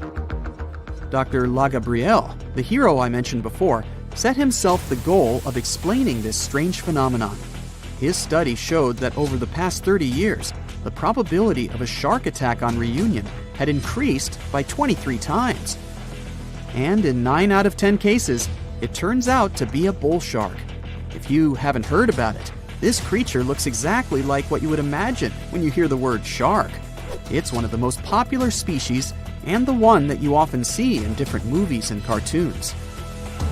These sharks live in tropical and subtropical waters in all oceans. Most often, they're found, yeah, you've probably already guessed, in the southern waters between Australia and South Africa. This place is even nicknamed a shark highway because these predators really like to chill around there. This is also one of the most aggressive shark species, and it's very dangerous for humans. Unfortunately, it's also very tolerant to different water salinity, which means they can basically swim even in fresh water and be totally cool with it. But why do all these Reunion Island attacks happen so often? Well, there are many theories and many different factors that might play their role in all this. Marc Soria, a researcher at the IRD, the French National Institute for Research and Development, decided to conduct a study together with his team. They spent 3 years trying to collect data on 45 tiger sharks and 38 bull sharks living in local waters. The National Research Institute of France supported this study. It was also funded by 3 research foundations: regional, national, and European. That's when you know that the problem is serious. And now, here are the main theories developed by Suria's team and La Gabrielle. The first one is excessive fishing. Experts suggest that long-term fishing and catching small reef sharks, which competed with dangerous sharks for food and territory, eventually led to these dramatic consequences. Unfortunately, when predatory bull sharks ran out of food, they just had to go looking for it near the coast. For bull sharks, surfers on Reunion look like sick, weakened fish, and therefore an easy meal. Also, while in Mauritius, surfers tend to hang out near sandy beaches. On Reunion, they choose places where waves break at coral reefs. But this is exactly where the sharks choose to search for food. So, yeah. The second possible reason is muddy waters. Bull sharks like such conditions very much. And although there are no natural places like these on Reunion, the reason could be the construction of urban areas. Muddy freshwater gets into bays from cities. This water attracts sharks, and this is where the attacks take place most often. But then we can ask again, why not Mauritius? Urbanization is also in full swing there after all. There are many places in Mauritius where sewage waters flow into the ocean. Well, then we can conclude that this is not the only factor. There have to be others. For example, there is an active volcano, Piton de la Fournaise, on Reunion Island. Thanks to this beautiful volcano, there are rich flora and fauna on the island. And this could be great if it didn't attract too much attention from predators. Because of the volcano, the shores of Reunion are less steep, which makes it easier to swim closer to the coast. And sedimentary rocks that get washed away from the slopes of the volcano can attract bull sharks. As we already know, these guys love muddy waters. There are some other theories. For example, La Gabrielle suggests that attacks may be connected to an increase in the shark population. Or maybe that's because these creatures become more aggressive during mating periods. Some people assume that all of this could be Mauritius's fault because they banned catching and selling sharks for meat. But Suria and other experts strongly disagree with this. Not many people on both islands bought this meat to make any significant difference. Anyway, this whole situation caused a lot of tension on Reunion. A big part of the population now supports the idea of catching sharks on a large scale. They also built some underwater fences near the island, and the maintenance of these fences costs $1 million a year. It may seem pretty extreme, but drastic times require drastic measures. But despite all these terrible stories, in general, sharks aren't nearly as dangerous as we think. They almost never attack divers, unless a person provokes them. Experienced divers often compare sharks with stray dogs. These animals shouldn't be feared, but should be respected. Anyway, let's hope that La Reunion will be able to solve this problem, and people will be able to swim in its warm, beautiful waters again. Think you know what lurks in the depths of the ocean? While nearly 95% of our oceans haven't been explored yet, it's hard not to let your imagination run wild. But thanks to brave explorers, deep-sea cameras, and awesome archaeologists, we do know about some pretty incredible sea creatures living in our waters today, and millions of years ago. From the 9-foot spider crab to the 60-foot prehistoric Megalodon, these sea dwellers come in all shapes and sizes. But let's focus on sea creatures famous for their huge size. Can you guess which living species of whale is the largest? Well, it's not the orca, but that's a good guess. The orca is a toothed whale that can grow to anywhere from 23 feet to 32 feet, which is slightly smaller than a school bus. How about the narwhal? Nope, they're not the biggest either. These unicorns of the sea live mainly in Arctic waters and only grow 13 feet to 20 feet in length. And that's including their 9-foot tusk. Tired of guessing? Okay, I give in. The largest whale that still exists today is the blue whale. At a jaw-dropping 82 feet to 105 feet, the blue whale is not only the biggest whale we know of, but is currently the largest animal to have ever lived on Earth. Seriously. These animals are bigger than a T-Rex, and even the prehistoric Megalodon. If you were to put a blue whale next to a school bus, it would look like it could swallow it. Think about that. According to National Geographic, a blue whale's tongue can weigh the same as an elephant. And their hearts can weigh as much as a car. That doesn't even sound possible. It's no wonder these giants need to eat about 4 tons of krill every day. While there aren't too many animals living today that can compete with the blue whale's epic proportions, there is an entirely different species that is a good contender, and it's not quite what you would expect. It's a jellyfish. No, I'm not talking about the little jellyfish that wash up on the shore and ruin a perfectly good day at the beach. I'm referring to the lion's mane jellyfish, the biggest jellyfish around. This invertebrate can grow up to 120 feet long. They also come in different gorgeous colors like red, purple, or even shades of orange.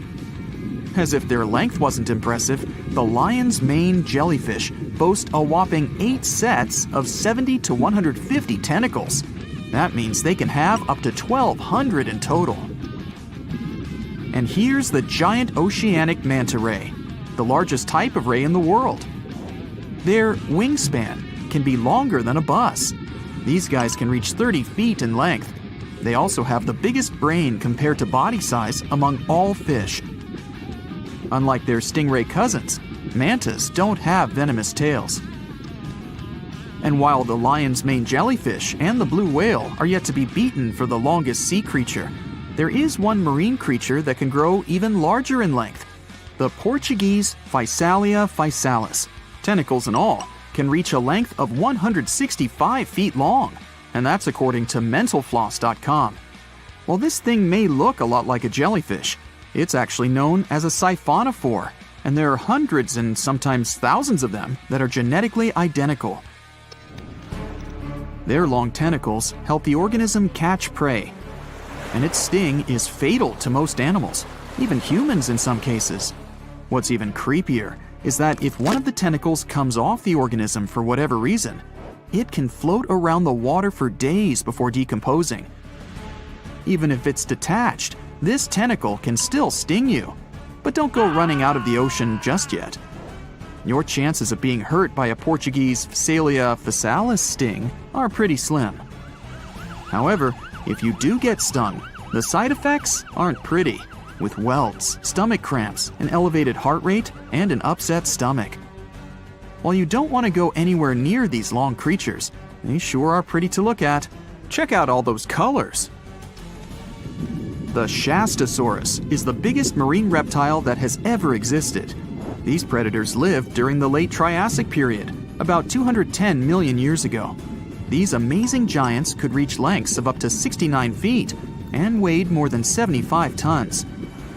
This made the Shastasaurus as heavy as a blue whale. And if you could stand this creature up vertically, it'd be as tall as a 7-story building. Despite appearances, the Shastasaurus was actually pretty slim for its size. Its ribcage was only 6 feet across. You'd think that this big guy was chowing down on other dinosaurs, but that's not the case at all. This reptile survived on a diet that consisted of small fish and cephalopods, like octopuses and squids. The Albertonectes is a bright representative of the plesiosaur family, meaning that this marine reptile had a small head on an incredibly long neck and large flipper-like limbs that helped it move through the water. These creatures occupied the seas around North America 76 to 70 million years ago. The length of this sea monster could reach 38 feet, with its neck taking up 23 feet of that length. Its neck was a true record breaker. It had a whopping 76 bones in it. No other animal known to humankind has had so many vertebrae in its neck. Scientists aren't sure why they needed such a lengthy neck. They might have used it to collect shellfish off the seabed, or perhaps it helped them capture their main prey, fish and squids. This aquatic reptile also had gastroliths in its stomachs. Some of them were as big as 5.5 inches in diameter. The Tylosaurus belonged to the Mosasaur family.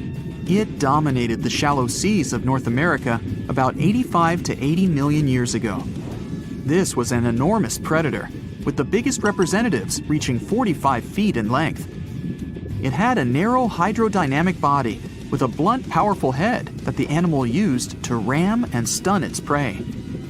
Its body was equipped with agile flippers and a long tail decorated with a maneuverable fin. The Tylosaurus was a carnivore, and its diet included not only fish, turtles, and small sharks, but also other mosasaurs, plesiosaurs, and flightless birds. Meet Ophthalmosaurus. This prehistoric reptile thrived during the late Jurassic period and lived in oceans all over the world. Ophthalmosaurus weighed somewhere around 6,000 pounds and grew to approximately 16 feet long, according to newdinosaurs.com. That's about the same length as the beluga whale that exists today. It's too bad these guys went extinct before we had a chance to see them ourselves, as their cartoonish wide eyes and dolphin-like features are pretty darn cute. Of course, the Ophthalmosaurus evolved over time to become ophthalmologists, or eye doctors that we know today. No, that's just a lie. Just testing you.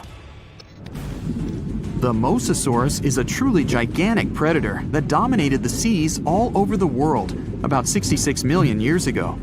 According to fossil evidence, some specimens could be more than 50 feet in length. This fact makes the Mosasaurus the biggest marine carnivore of its time. One of the most terrifying things about this creature was its crocodile-like head, decorated with literally hundreds of razor-sharp teeth, neatly organized in 2 rows on both jaws. The thing is that it was pretty challenging for the Mosasaurus to grab its prey in the water. That's why it had all these teeth, plus something special: pterygoid teeth anchored to the bones on the roof of its mouth. This made hunting and holding onto its prey much easier. The Styxosaurus belonged to the plesiosaur family and lived during the late Cretaceous period, around 85 to 70 million years ago. Upon first glance at this dinosaur, you might mistake it for a sea snake, and it'd be an honest mistake. Many terrifying animals live deep beyond the waves, like this vampire squid living 3,000 feet below the surface in almost complete darkness. This animal has a cloak, like a vampire's. That's why it's called the vampire squid. Deep down at the bottom, it can't use ink to defend itself. So this animal has developed an unusual tactic.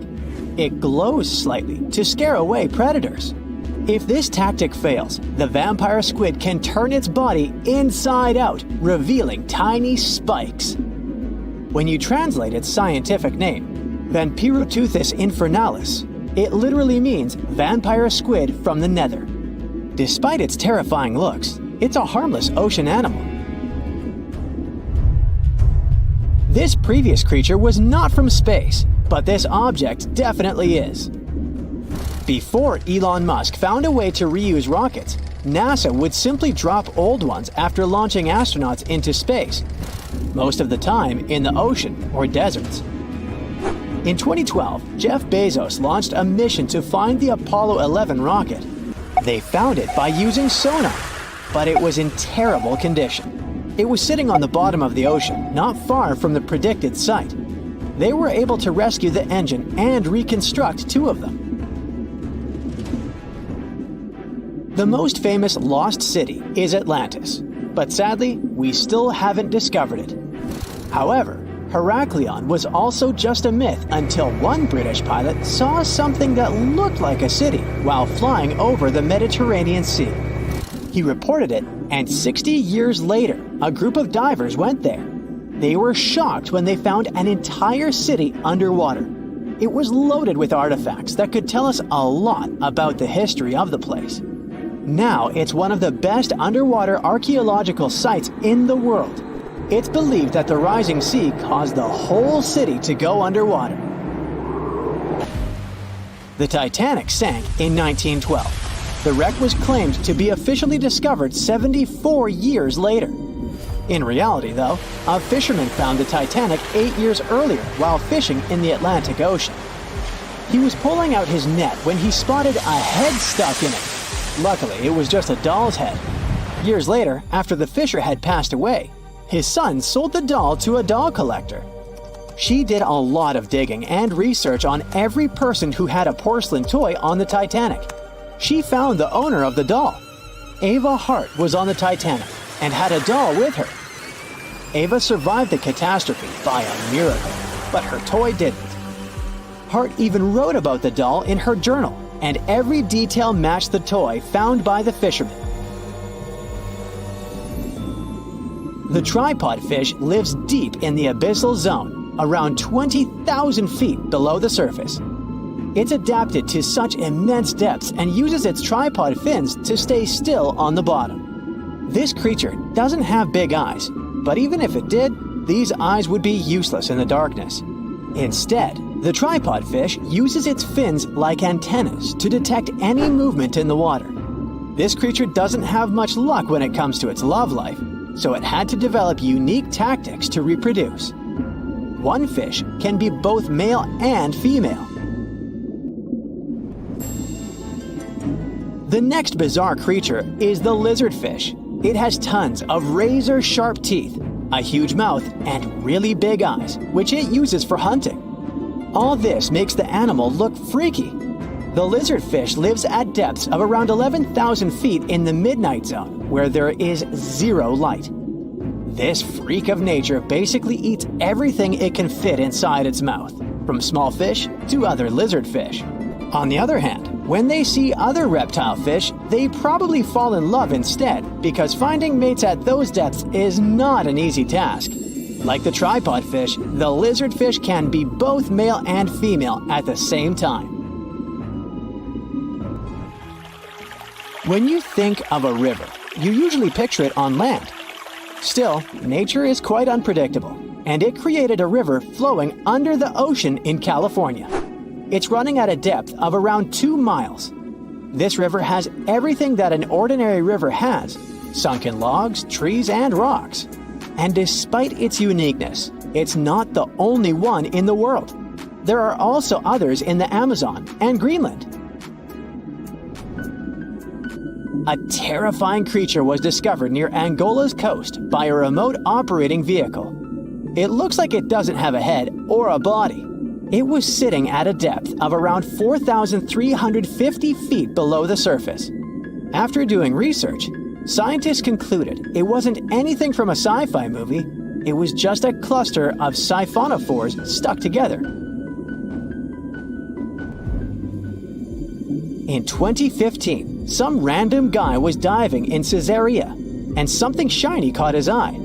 He reached out, grabbed it, and realized it was a gold coin. After that, he examined the bottom and found out that there were many more.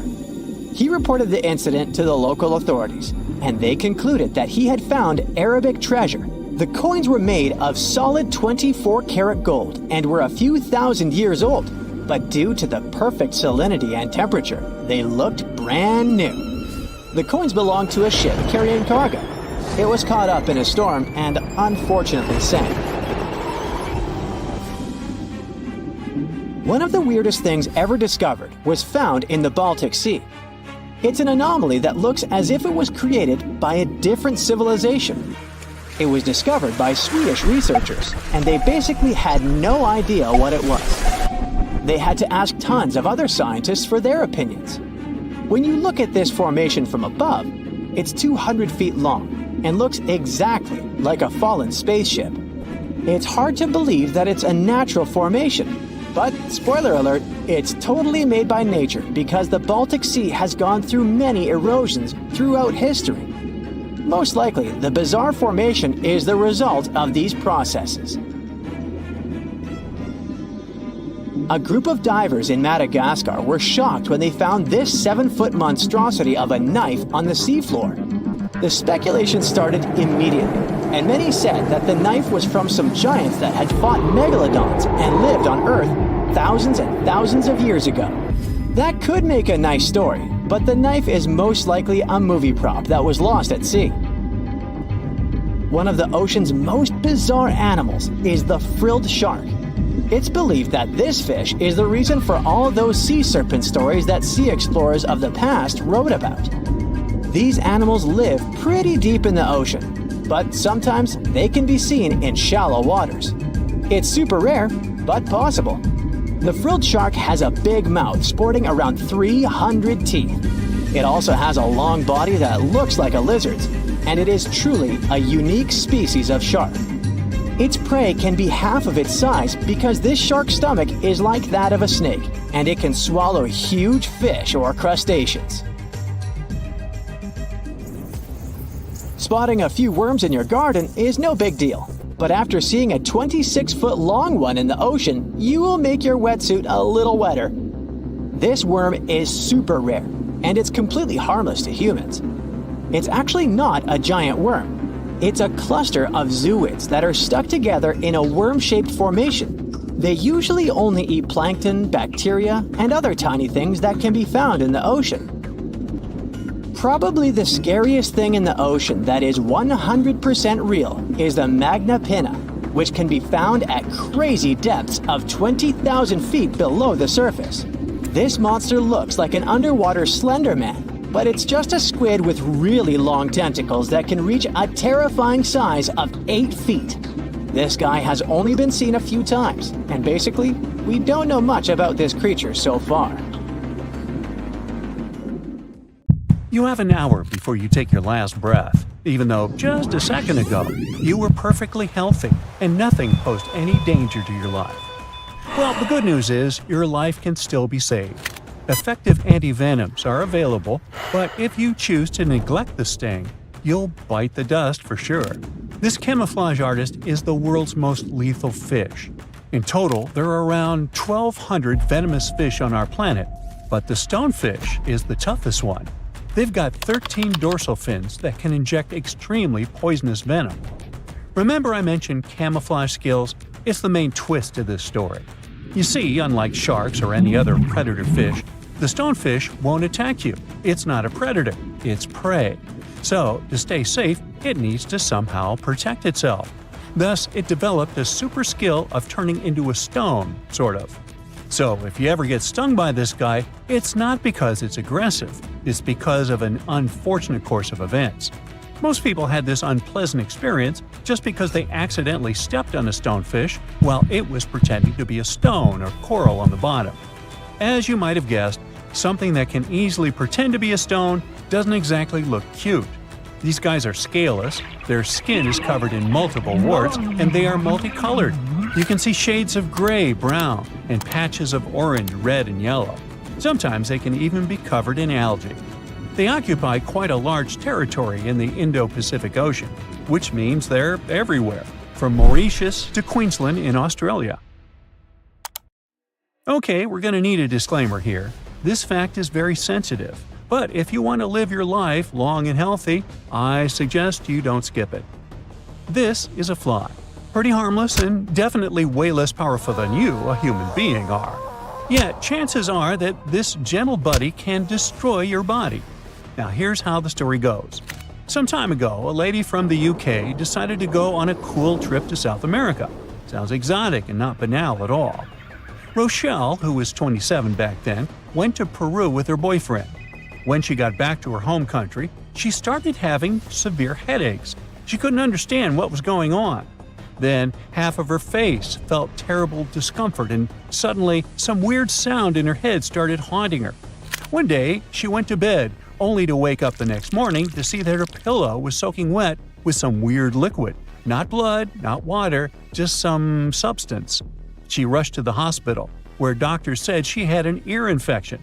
But when doctors looked closer, they saw a hole in her ear canal. It was around half an inch big, but it was swarming with maggots. Yeah, ooh. Now, Rochelle was lucky. The emergency brain scan showed no major damage whatsoever. The eardrum, blood vessels, facial nerves, they were all right.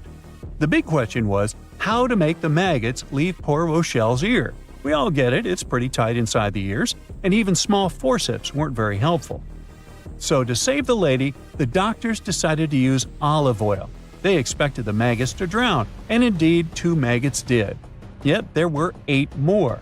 The most horrifying thing was that the lab analysis showed that a New World screwworm, that's the official name of the fly that interfered with Rochelle's health, had laid eggs in the ear canal that the maggots were chewing.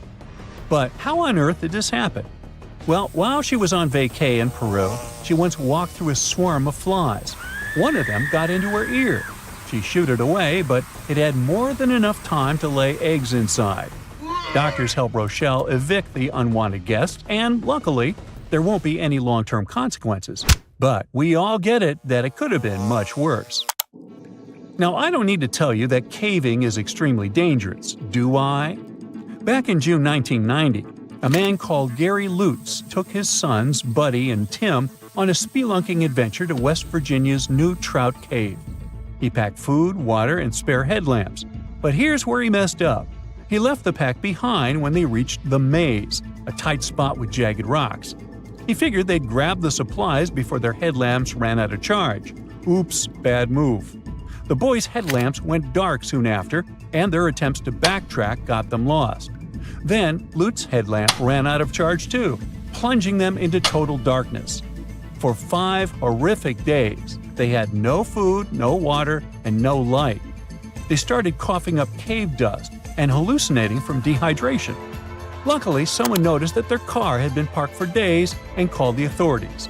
The rescue team pointed out that the family had broken the cardinal rules of caving. Always carry 3 sources of light each, and always tell someone where you're going and when you'll be back. Sadly, some tourists never go back from vacation. They become statistics. And some people sometimes have a narrow escape from the Grim Reaper without even knowing it.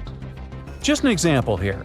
A tourist in Australia filmed themselves handling a super dangerous creature and uploaded the footage to Reddit. In the video, the tourist is holding a blue-ringed octopus, with Mandarin writing on the screen saying, "Such a beautiful octopus."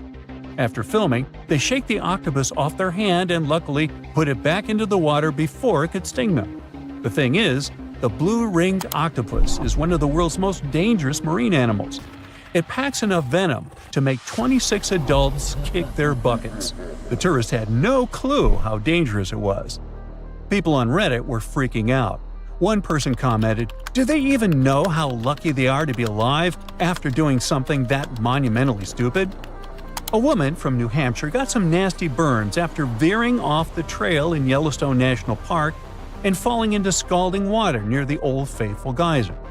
The 60-year-old, along with her husband and their dog, had left the safety of the boardwalk and was walking off the designated trail near Mallard Lake Trailhead when she broke through the thin crust over the water.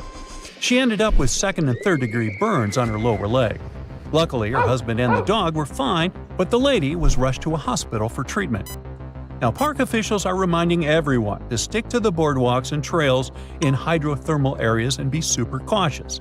The ground there is fragile and thin, with scalding hot water just below the surface. Pets are allowed in some developed areas of Yellowstone, but they're not permitted on boardwalks, hiking trails, in the backcountry, or in thermal areas. Hot springs in Yellowstone have injured and made people meet their early demise more than any other natural feature.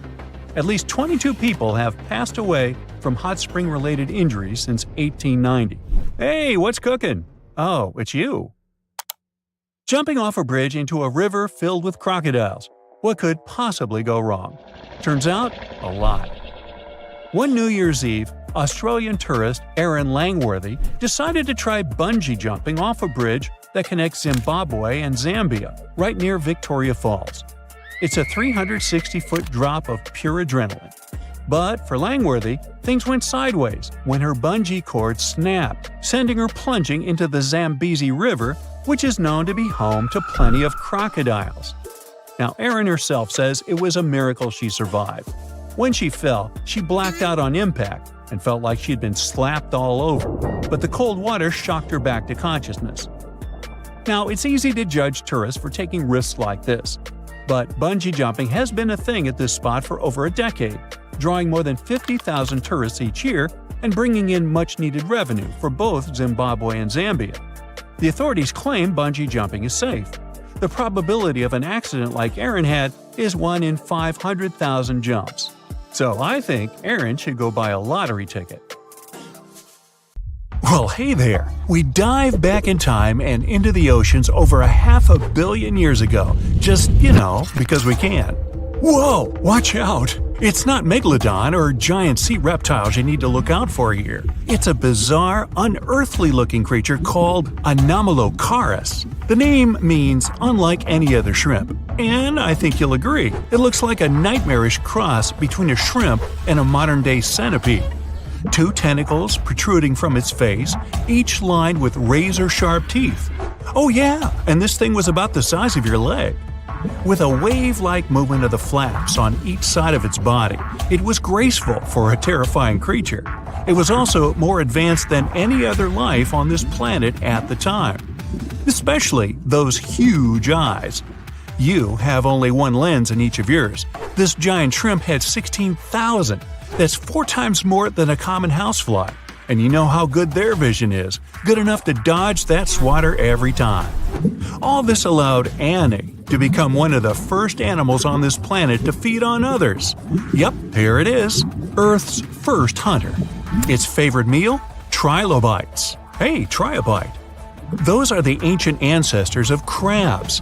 Some of their fossils have marks on them in the same shape as the monster shrimp's mouthparts. Terrors of the past like this got to be so giant thanks to more oxygen in the atmosphere. A perfect example of this, Meganeuropsis. Imagine a dragonfly. Now make it as big as a cat, and with a wingspan longer than your arm. Megan, the monster-sized dragonfly, could easily grab other insects or even small animals, and she ruled the air with quick movements. Back then, there were still no large birds or other airborne enemies for this behemoth bug, so it was safe and free to grow as large as this planet would allow. Piranhas of the past were also jumbo-sized. Mega piranha was about 3 times the size of the river terrors we have today. Its bite force was about the same as a tiger's, and those striped kitties bite down 2 times harder than lions. That means it probably not only dined on other fish and any land creatures that, got too close to the water, but it could also easily crunch down on large turtles and other unlucky shelled creatures. And fun fact, modern-day piranhas bark like dogs when they're about to enter a confrontation. It actually sounds more like a frog's ribbit. But makes you wonder, what did this mega-sized ancient cousin sound like? A bear roaring? How about giant sea scorpions the size of your bed? Go back about 460 million years, and you'd see them swimming under you. And watch out for that tail.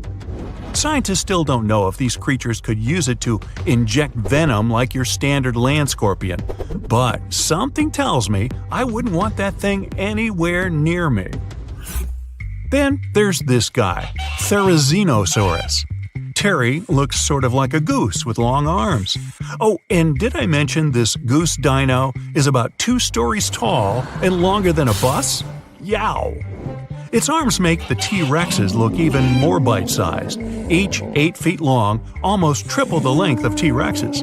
And on the end, razor-sharp claws the size of your whole arm. Now, don't worry about those lengthy claws too much, though. Terry probably used them to cut through giant termite nests. So, this huge reptilian goose was more interested in eating bugs and plants. Another mega monster for you, Megatherium. The giant ground sloth could look a giraffe straight in the eye and weighed as much as a hippo.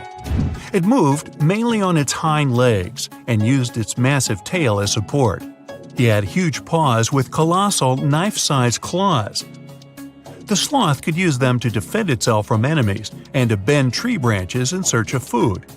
But the biggest danger to the giant ground sloth wasn't dinosaurs or saber-toothed tigers. It was our own species. Yep, humans showed up just in time to meet this fellow and to, eat him up. Titanoboa was a terrifying 50-foot snake, as long as the great Megalodon itself. It was also more than 2 times heavier than the heavyweight champion among snakes today, the green anaconda. Crocodiles were a regular on this serpent's menu. Titanoboa could swim 3 times faster than the fastest Olympic swimmer our species has ever seen. It was quicker and more dangerous in the water than outside it. And don't forget the boa part of its name. This massive snake wasn't venomous. Instead, it liked to squeeze. Remember that giant shrimp from earlier? Well, Opabenia looks like its teeny tiny finger-sized cousin. And instead of two toothy tentacles, this thing had a vacuum hose coming out of its face. On the end of that trunk, what looks like a single crab claw. Add 5 eyes and a mouth under its head, and you've got a recipe for something not of this planet. Only it is. This creature used its trunk like an elephant does. Its claw grabbed food from the bottom of the ocean and brought it up to its mouth. This thing is so weird-looking that apparently when the scientists who discovered it presented his findings to an audience, they all laughed as if he were joking.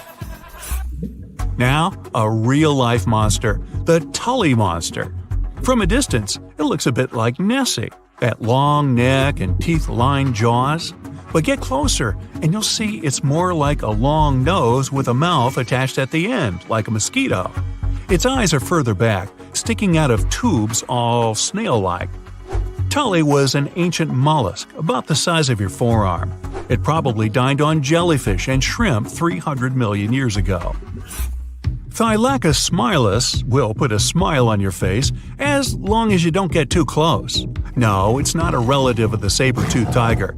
It was a marsupial, making it more related to a kangaroo than anything. And if you compare them to body size, its fangs were actually longer than a saber-toothed tiger's. And they grew continuously. As for that beard on its chin, that's actually all chin. The lower jawbone grew down to a point under the mouth. Those fangs were rooted to the skull, going way back to its eyes. When the mouth was closed, that bony beard protected the long, sharp teeth from breakage. Staganapolis, not to be confused with Minneapolis, might look like a big crocodile with a squished-in snout, but it was mostly harmless. Its small head and very few teeth meant the reptile didn't have much to work with when protecting itself. That's what all those armored scales were for, and no need for huge fangs or long rows of razor-sharp teeth when you're a plant eater. That beak-like tip on its nose allowed the stag to dig up plants. So, really, this reptile was more like a 10-foot scaly pig than a croc. Basilosaurus was a type of ancient whale that lived on our planet about 45 million years ago. Not quite as long as a blue whale, but this guy was still big enough to munch down on other whales and even sharks. Some people believe these monsters could still exist today. Eyewitnesses claim to have seen a giant sea dragon, and Basilosaurus fits the description. Plus, 90% of our oceans are unexplored. There's plenty of space to hide a sea monster. But scientists haven't found any fossils of this ancient whale younger than 3.7 million years. So, this myth is busted. Stegosaurus is one of the most recognizable dinosaurs that ever lived. It can easily be distinguished by those huge spikes on its tail and the bony plates on its back. It was twice as long as a giraffe and nearly 5 times heavier. But compared to its body size, it had the world's smallest brain. It was no larger than a dog's. Pelagornis had the largest wingspan of any bird ever discovered. It was twice the size of the largest bird today, the wandering albatross. Such huge wings made it hard for the bird to take off. It could only do so by jumping off cliffs. And when it finally spread its wings, this giant could only go about 40 miles per hour. The fastest bird today can reach speeds 5 times that. 450 million years ago, no, I wasn't around then, the sea level was higher, coral reefs started to form, the climate on our planet was stable and warm, not even dinosaurs were around yet. The time when bony and jawed fish we know as sharks appeared. They've been dominating the oceans and making other marine creatures flee in fear ever since. Many of them, like great white sharks, have evolved and adjusted to life in the open ocean as hunters with a pretty high position in the food chain. They're less diverse today than before. One of the reasons is the asteroid strike from the age of dinosaurs. After it reduced the number of shark species, only smaller and deep-water kinds that ate primarily fish survived. They started getting bigger over time. Near the surface, sharks such as makos or great white ones develop faster movements and are somewhat between gray and blue to blend in with their surroundings.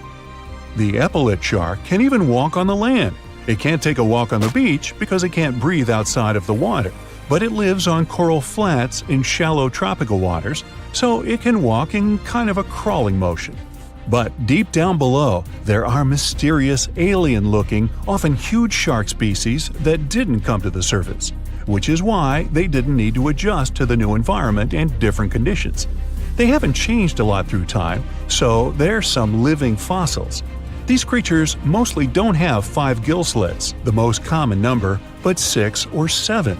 It's because there's less oxygen the deeper you go in the ocean, so they need more gill slits. Sharks on the surface evolved to have fewer gill slits. 6-gill sharks are the most primitive sharks we have today. Their skeletons are like those of ancient extinct sharks, and they can survive only in very deep waters.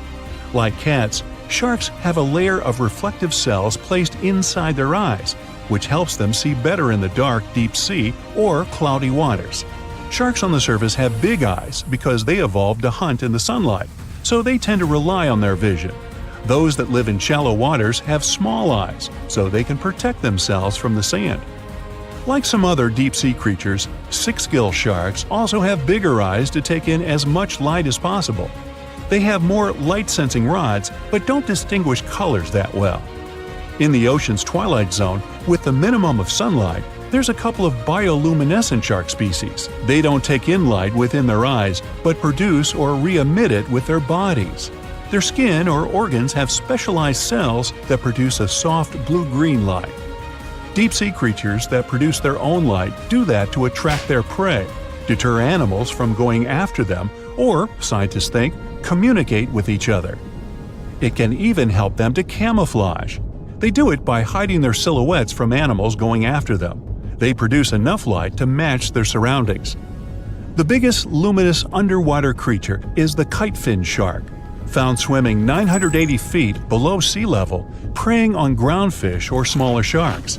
It can grow almost 6 feet long and lives 3,200 feet below sea level. Deep-sea sharks are also bigger than those on the surface. The Greenland shark can grow up to 24 feet long, bigger than a great white. There's a thing called deep-sea gigantism. Creatures in nutrient-poor depths of the ocean grow bigger because, that way, they lose less energy as heat. The Greenland shark lives its life in slow motion. It has a slow metabolism and can go very long periods without food. With their slow pace, they evolved to live up to 500 years at depths of 7,200 feet.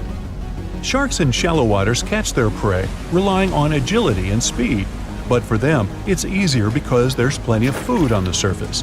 Deep-sea sharks, with less food and slower life rhythm, had to develop a different style. They're more opportunistic, definitely not picky, and don't care if their future meal is alive or not. Frilled shark, another living fossil from the darkest depths, hasn't evolved much through time, and they're one of the last of their kind, with all of their relatives already gone extinct. It grows up to 7 feet long, primarily hunts on squid, and catches other sharks and fish. It looks like a dinosaur, a snake-like face, a long, smooth, thin body that moves in a serpentine way. It can propel itself with the power of its tail and curl like snakes. They don't swim in a straight line like other sharks. Cookie cutter shark grows up to 20 inches. It got the name because of the way it feeds, biting off small pieces. It's a parasite creature, which means it feeds off bigger animals but leaves them alive. They have sharp teeth and sometimes even swallow those that fall off on purpose. Some researchers think it could be because they live in the depths that are nutrient poor. If they swallow the teeth, they could recycle calcium and other material from it. Prickly shark is a rare and unusual creature with many thorn-like denticles and 2 small dorsal fins. It lives mostly in the depths of the Pacific region up to 1,900 feet. Ghost sharks are not even real sharks, but fish closely related to them and rays. They have big pectoral and pelvic fins, 2 dorsal fins, pretty big eyes, and unlike their cousins, have a single external gill opening. Ghost sharks have slender tails and can grow up to 80 inches, silver to blackish color. They sometimes live in rivers and coastal waters, but also in the depths of the ocean of 8,200 feet or even deeper. They are pretty weak swimmers, so they tend to feed on invertebrates and small fish. Goblin sharks. Swimming through the deep sea, this creepy shark with a flabby body suddenly sees a small, innocent squid. It goes toward it, but the potential snack notices it and quickly starts moving to dart away. It seems like the plan could work at first, but then the shark suddenly thrusts the jaw of its mouth and catches the poor little squid in a second. After the meal is finished, the animal simply fits the jaw back into the mouth and goes away as if nothing happened. This is possible because it has a jaw connected to 3-inch-long flaps of skin, which is why it can unfold from the snout. It can grow up to 12 feet long with a weight of 460 pounds. Scientists think goblin sharks are mostly active in the morning and evening. The shark has a long, prominent snout and specific sensing organs on it. It uses them to sense electrical fields in the dark oceanic depths. Seven-gill shark is a big cow shark, brown to silver-gray on top, white underneath, black and white spots, with a thick body, a small dorsal fin, and a wide, blunt snout. It can grow up to 10 feet long, mostly lives in the depth of 1,870 feet, but you can also find it in deep channels and bays. It can be aggressive toward humans if provoked, so don't. Like most deep-sea creatures, it's an opportunistic hunter that's not quite picky but likes to go after dolphins, seals, porpoises, and other marine animals. Megamouth sharks mostly live in the depths of 15,000 feet and spend most of their time in the dark, like me. Scientists discovered it in 1976 because it went near the surface at night to feed on zooplankton. That's the only time these sharks go there. During the day, they return to their quiet, dark, and mysterious depths. They are filter feeders, which means they keep their mouths wide open while swimming, so they filter the planktons they like to eat. There are organs that produce light inside of their mouths, which attracts potential prey, such as pelagic crustaceans. These sharks live in the deep parts of the ocean, but you can rarely find them below almost 2 miles. Scientists think some other, stronger bony fishes outcompeted them. Deep parts of oceans became oxygenated around 70 million years ago, and sharks have been around way longer. But bony fishes adjusted and adapted efficient ways to use oxygen, while sharks were slow with adaptations, so they lost. Also, oceanic depths are way colder, which is challenging for fish and the rest of cold-blooded animals because the speed of their metabolism widely depends upon the external temperature. There is a place deep in the ocean where pressure is 1,000 times stronger than that we're used to at the surface. This force is enough to turn an unprotected human into dust instantly. Well, maybe more like mud. Anyway, that's why explorers need some serious preparation and equipment to survive in such extreme conditions down in the Mariana Trench. It is as wide as 20 national malls in Washington, D.C., and about 1/5 as long as the diameter of Earth. People who went all the way down describe it as a chilly, quiet, and very peaceful place. They saw a bright blanket of red and yellow rocky outcrops, and there was a whole variety of unique, small, translucent animals. The popular myth is that more people have gone to the moon than to this deepest place on Earth is not true, though. In total, 24 humans flew to the moon, and at least 27 brave souls dove down to the Mariana Trench. Most of them were explorers and not proper scientists. They just go there for the thrills and also to collect video evidence of different wildlife, geological formations, and human-made objects. Humans started traveling around space and into the ocean depths at around the same time. The first moon landing was in 1969. And the first person to go down the Challenger Deep, the deepest part of the Mariana Trench, did so in 1960. This unusual location got its name after the British ship HMS Challenger, which first located this massive drop in the ocean floor at the end of the 19th century. It would take 8 more decades before the first human went down to it. Explorers didn't manage to do it in a conventional submarine. They used a type of submersible called a bathyscaphe. The Swiss oceanographer Auguste Piccard designed his own in 1953. 7 years later, the submersible managed to do the impossible. It had reached a depth of nearly 36,000 feet. But what explorers saw was merely a fraction of the trench's full size. The fact that it is so huge of the Mariana Trench is just one of the reasons why it's mostly unexplored today. The absence of light is another major issue. Sunlight is incapable of reaching such profound depths, so the entire trench from top to bottom lies in absolute darkness. Because of such conditions, the ecosystem is a lot different than the shallower regions of the Pacific. This puts immense pressure on marine wildlife. Yeah, the pun is intended. Another reason why it's so challenging to survive there is the temperature. Water freezes at 32 degrees Fahrenheit. At the bottom of the Mariana Trench, the ocean is just a couple of degrees above freezing.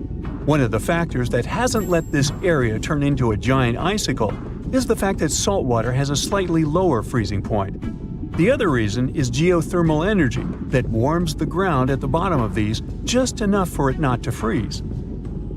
That's why submersibles need to have proper insulation to navigate these icy conditions. When they reach the bottom, researchers find out that this desolate and harsh climate is home to several animal species.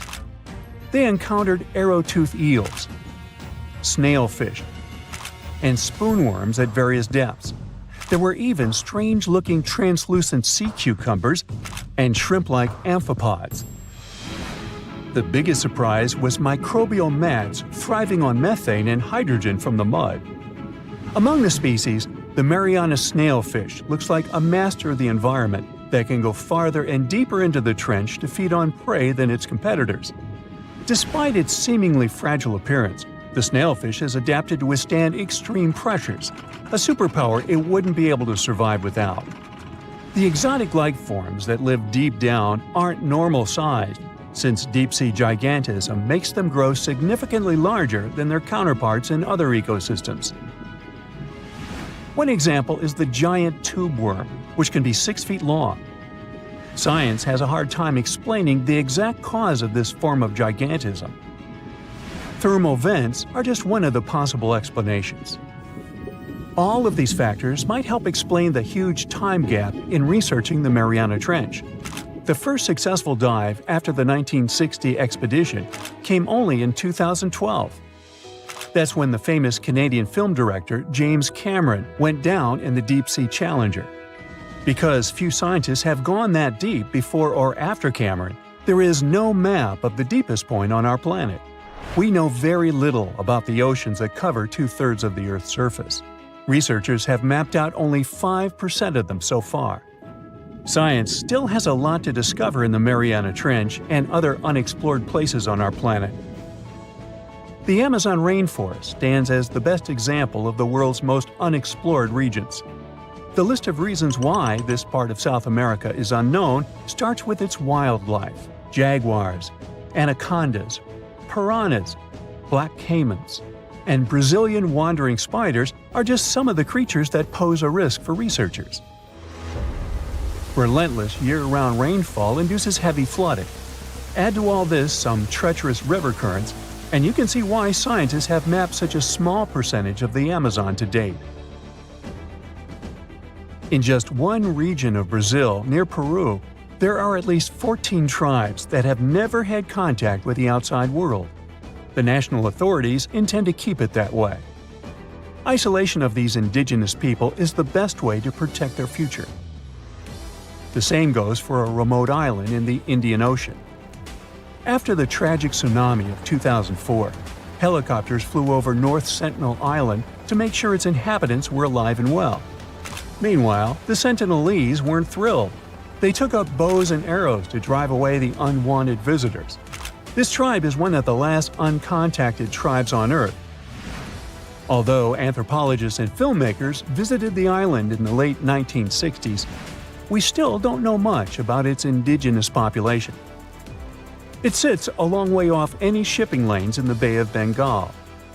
North Sentinel has no natural harbor, and it's surrounded by a shallow reef. This makes access to the island possible only by boat. The Indian officials who lay claim to the island have prohibited outsiders from visiting the island for safety reasons. The estimates on how many people inhabit the island vary significantly, from as few as 15 to as many as 500. The island is not tiny. It's about 5 times as big as London's Heathrow Airport. Apart from occasional contact during the past 2 centuries, the Sentinelese must have been isolated for a long time. They are related to other indigenous groups in the Andaman Islands, but their neighbors cannot understand a word of their language. The continent of Antarctica has no permanent human settlements at all. The only people who periodically live there are international scientists. This vast expanse of ice and snow, roughly the size of the United States and Mexico combined, still has many regions where humans haven't set foot. Satellite imagery and photos that NASA's aircraft made from the air have mapped out the entire continent. So we know where to go, but it's not that easy. The reason for this are all the adjectives that go with Antarctica.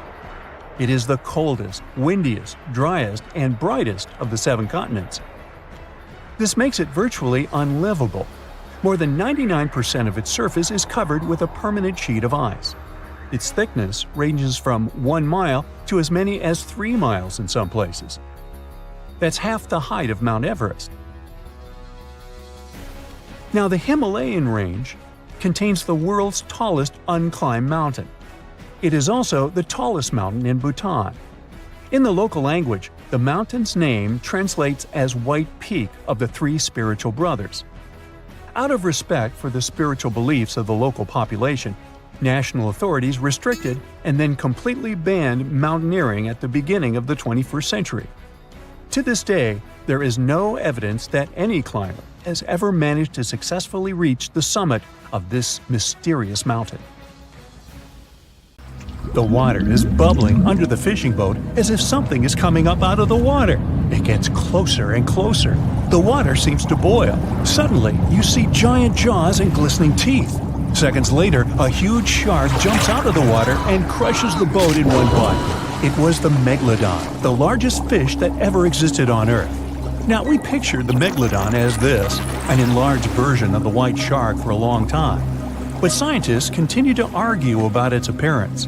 So far, they agree that the image of this giant shark was wrong. Here's the data that scientists are sure of. Size, about 50 feet long. That's as big as a school bus and comparable to the length of a subway car. 8.5 times the height of an average person. Let's compare it to the modern white shark. The Megalodon is 3 times bigger, but that's just a rough estimate. We don't have a fully preserved skeleton of the Megalodon. That's because it didn't have any bones, but cartilage. Not much of that left in the 3.6 million years since the Megalodons went extinct. All that survived were teeth and a few vertebrae. By comparison, dinosaurs went extinct about 66 million years ago. But their solid bones are perfectly preserved, and we have many different examples of their skeletons. Scientists have calculated the size of a Megalodon based on its teeth and jaw. Now, this is one tooth. It's about 7 inches long, bigger than the palm of your hand, and 3 times the size of a modern white shark's teeth. The Megalodon jaw was 6 feet wide and chalked up 5 rows of teeth, a total of 276 razor-sharp chompers. The other preserved remains are the vertebral column. It consists of 150 vertebrae, each 6 inches wide.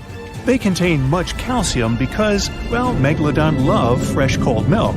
Nah, it's because the vertebrae had to withstand the enormous mass of a giant shark. Based on those fossils, scientists created a model and calculated only the approximate size of the Megalodon. But it could hardly have been any bigger. It's all about breathing. The bigger the fish, the more oxygen it needs, which means a larger gill area. That's the organ that filters the water and collects oxygen. If the Megalodon were any larger, it would have trouble breathing. So, scientists believe that 50 feet is the maximum size of an individual. On average, they were a few feet smaller. Whew. Now, let's talk weight. On average, one Megalodon weighed about 30 to 35 tons. By comparison, a white shark weighs 1 ton, which is 30 times less. Hey, trust me. A school bus is 4 times lighter at 7.5 tons. The weight of a Megalodon can be compared to an empty Boeing 737. But the modern blue whale beats the Megalodon in size and weight. 98 feet long versus 50, almost twice as long. Blue whale's weight is about 180 tons. That's like 6 megalodons or 6 passenger planes, or like 33 adult elephants. Hey, don't you love the comparisons? Now, about the appearance of the megalodon. Scientists believe it didn't look like a white shark. The megalodon belongs to a different fish family and most likely looked like a giant sand tiger shark. Flattened snout, small eyes. Its dorsal fin is moved backwards. The sand shark has 2 dorsal fins about the same size. The coloration is light brown with a white belly. It may have had brown-red spots like a sand shark all over its body. We used to think of the megalodon as something scary from the first finds of its fossils. That was back in the Renaissance era. People found some teeth in the rocks. At first, these teeth were thought to be the tongues of dragons or snakes. And here's the first drawing of what the owner of these teeth supposedly looked like. A massive snout with a scary nose and a bunch of razor-sharp teeth. We also have the evidence that megalodons were brutal hunters, kings of the food chain. The first combat tool in their arsenal was the battering ram. The megalodon was a slow swimmer, though. It could only accelerate up to 11 miles per hour. In comparison, the modern white shark can reach 35 miles per hour in a dash for its meal. The fastest human swimmer could only go 6 miles per hour. Well, good luck with that. But the megalodon had incredible mass. Though slow, its battering ram had tremendous power. The megalodon would take its prey by surprise. It had only one chance to hit it. If it missed, it would take too long for a second round. The maneuverability of the megalodon was comparable to a large truck. But if the ram was successful, the prey was stunned and couldn't move. At this point, the megalodon aimed at vulnerable spots, like the fins and tail of the prey. Scientists have found many ancient whale remains with megalodon tooth marks. It turned out that the giant shark knew where its prey's vital organs were located and could strike at them. When the prey was immobilized, the megalodon bared its teeth. An adult person could easily fit into its open jaw at full height. And according to various estimates, the bite force of the megalodon was almost 11 tons. Now imagine the weight of 3 SUVs concentrated at the tip of a sharp tooth. That's 9 times the power of the largest white shark bite, and 6 times the power of the modern record holder for biting, the saltwater crocodile.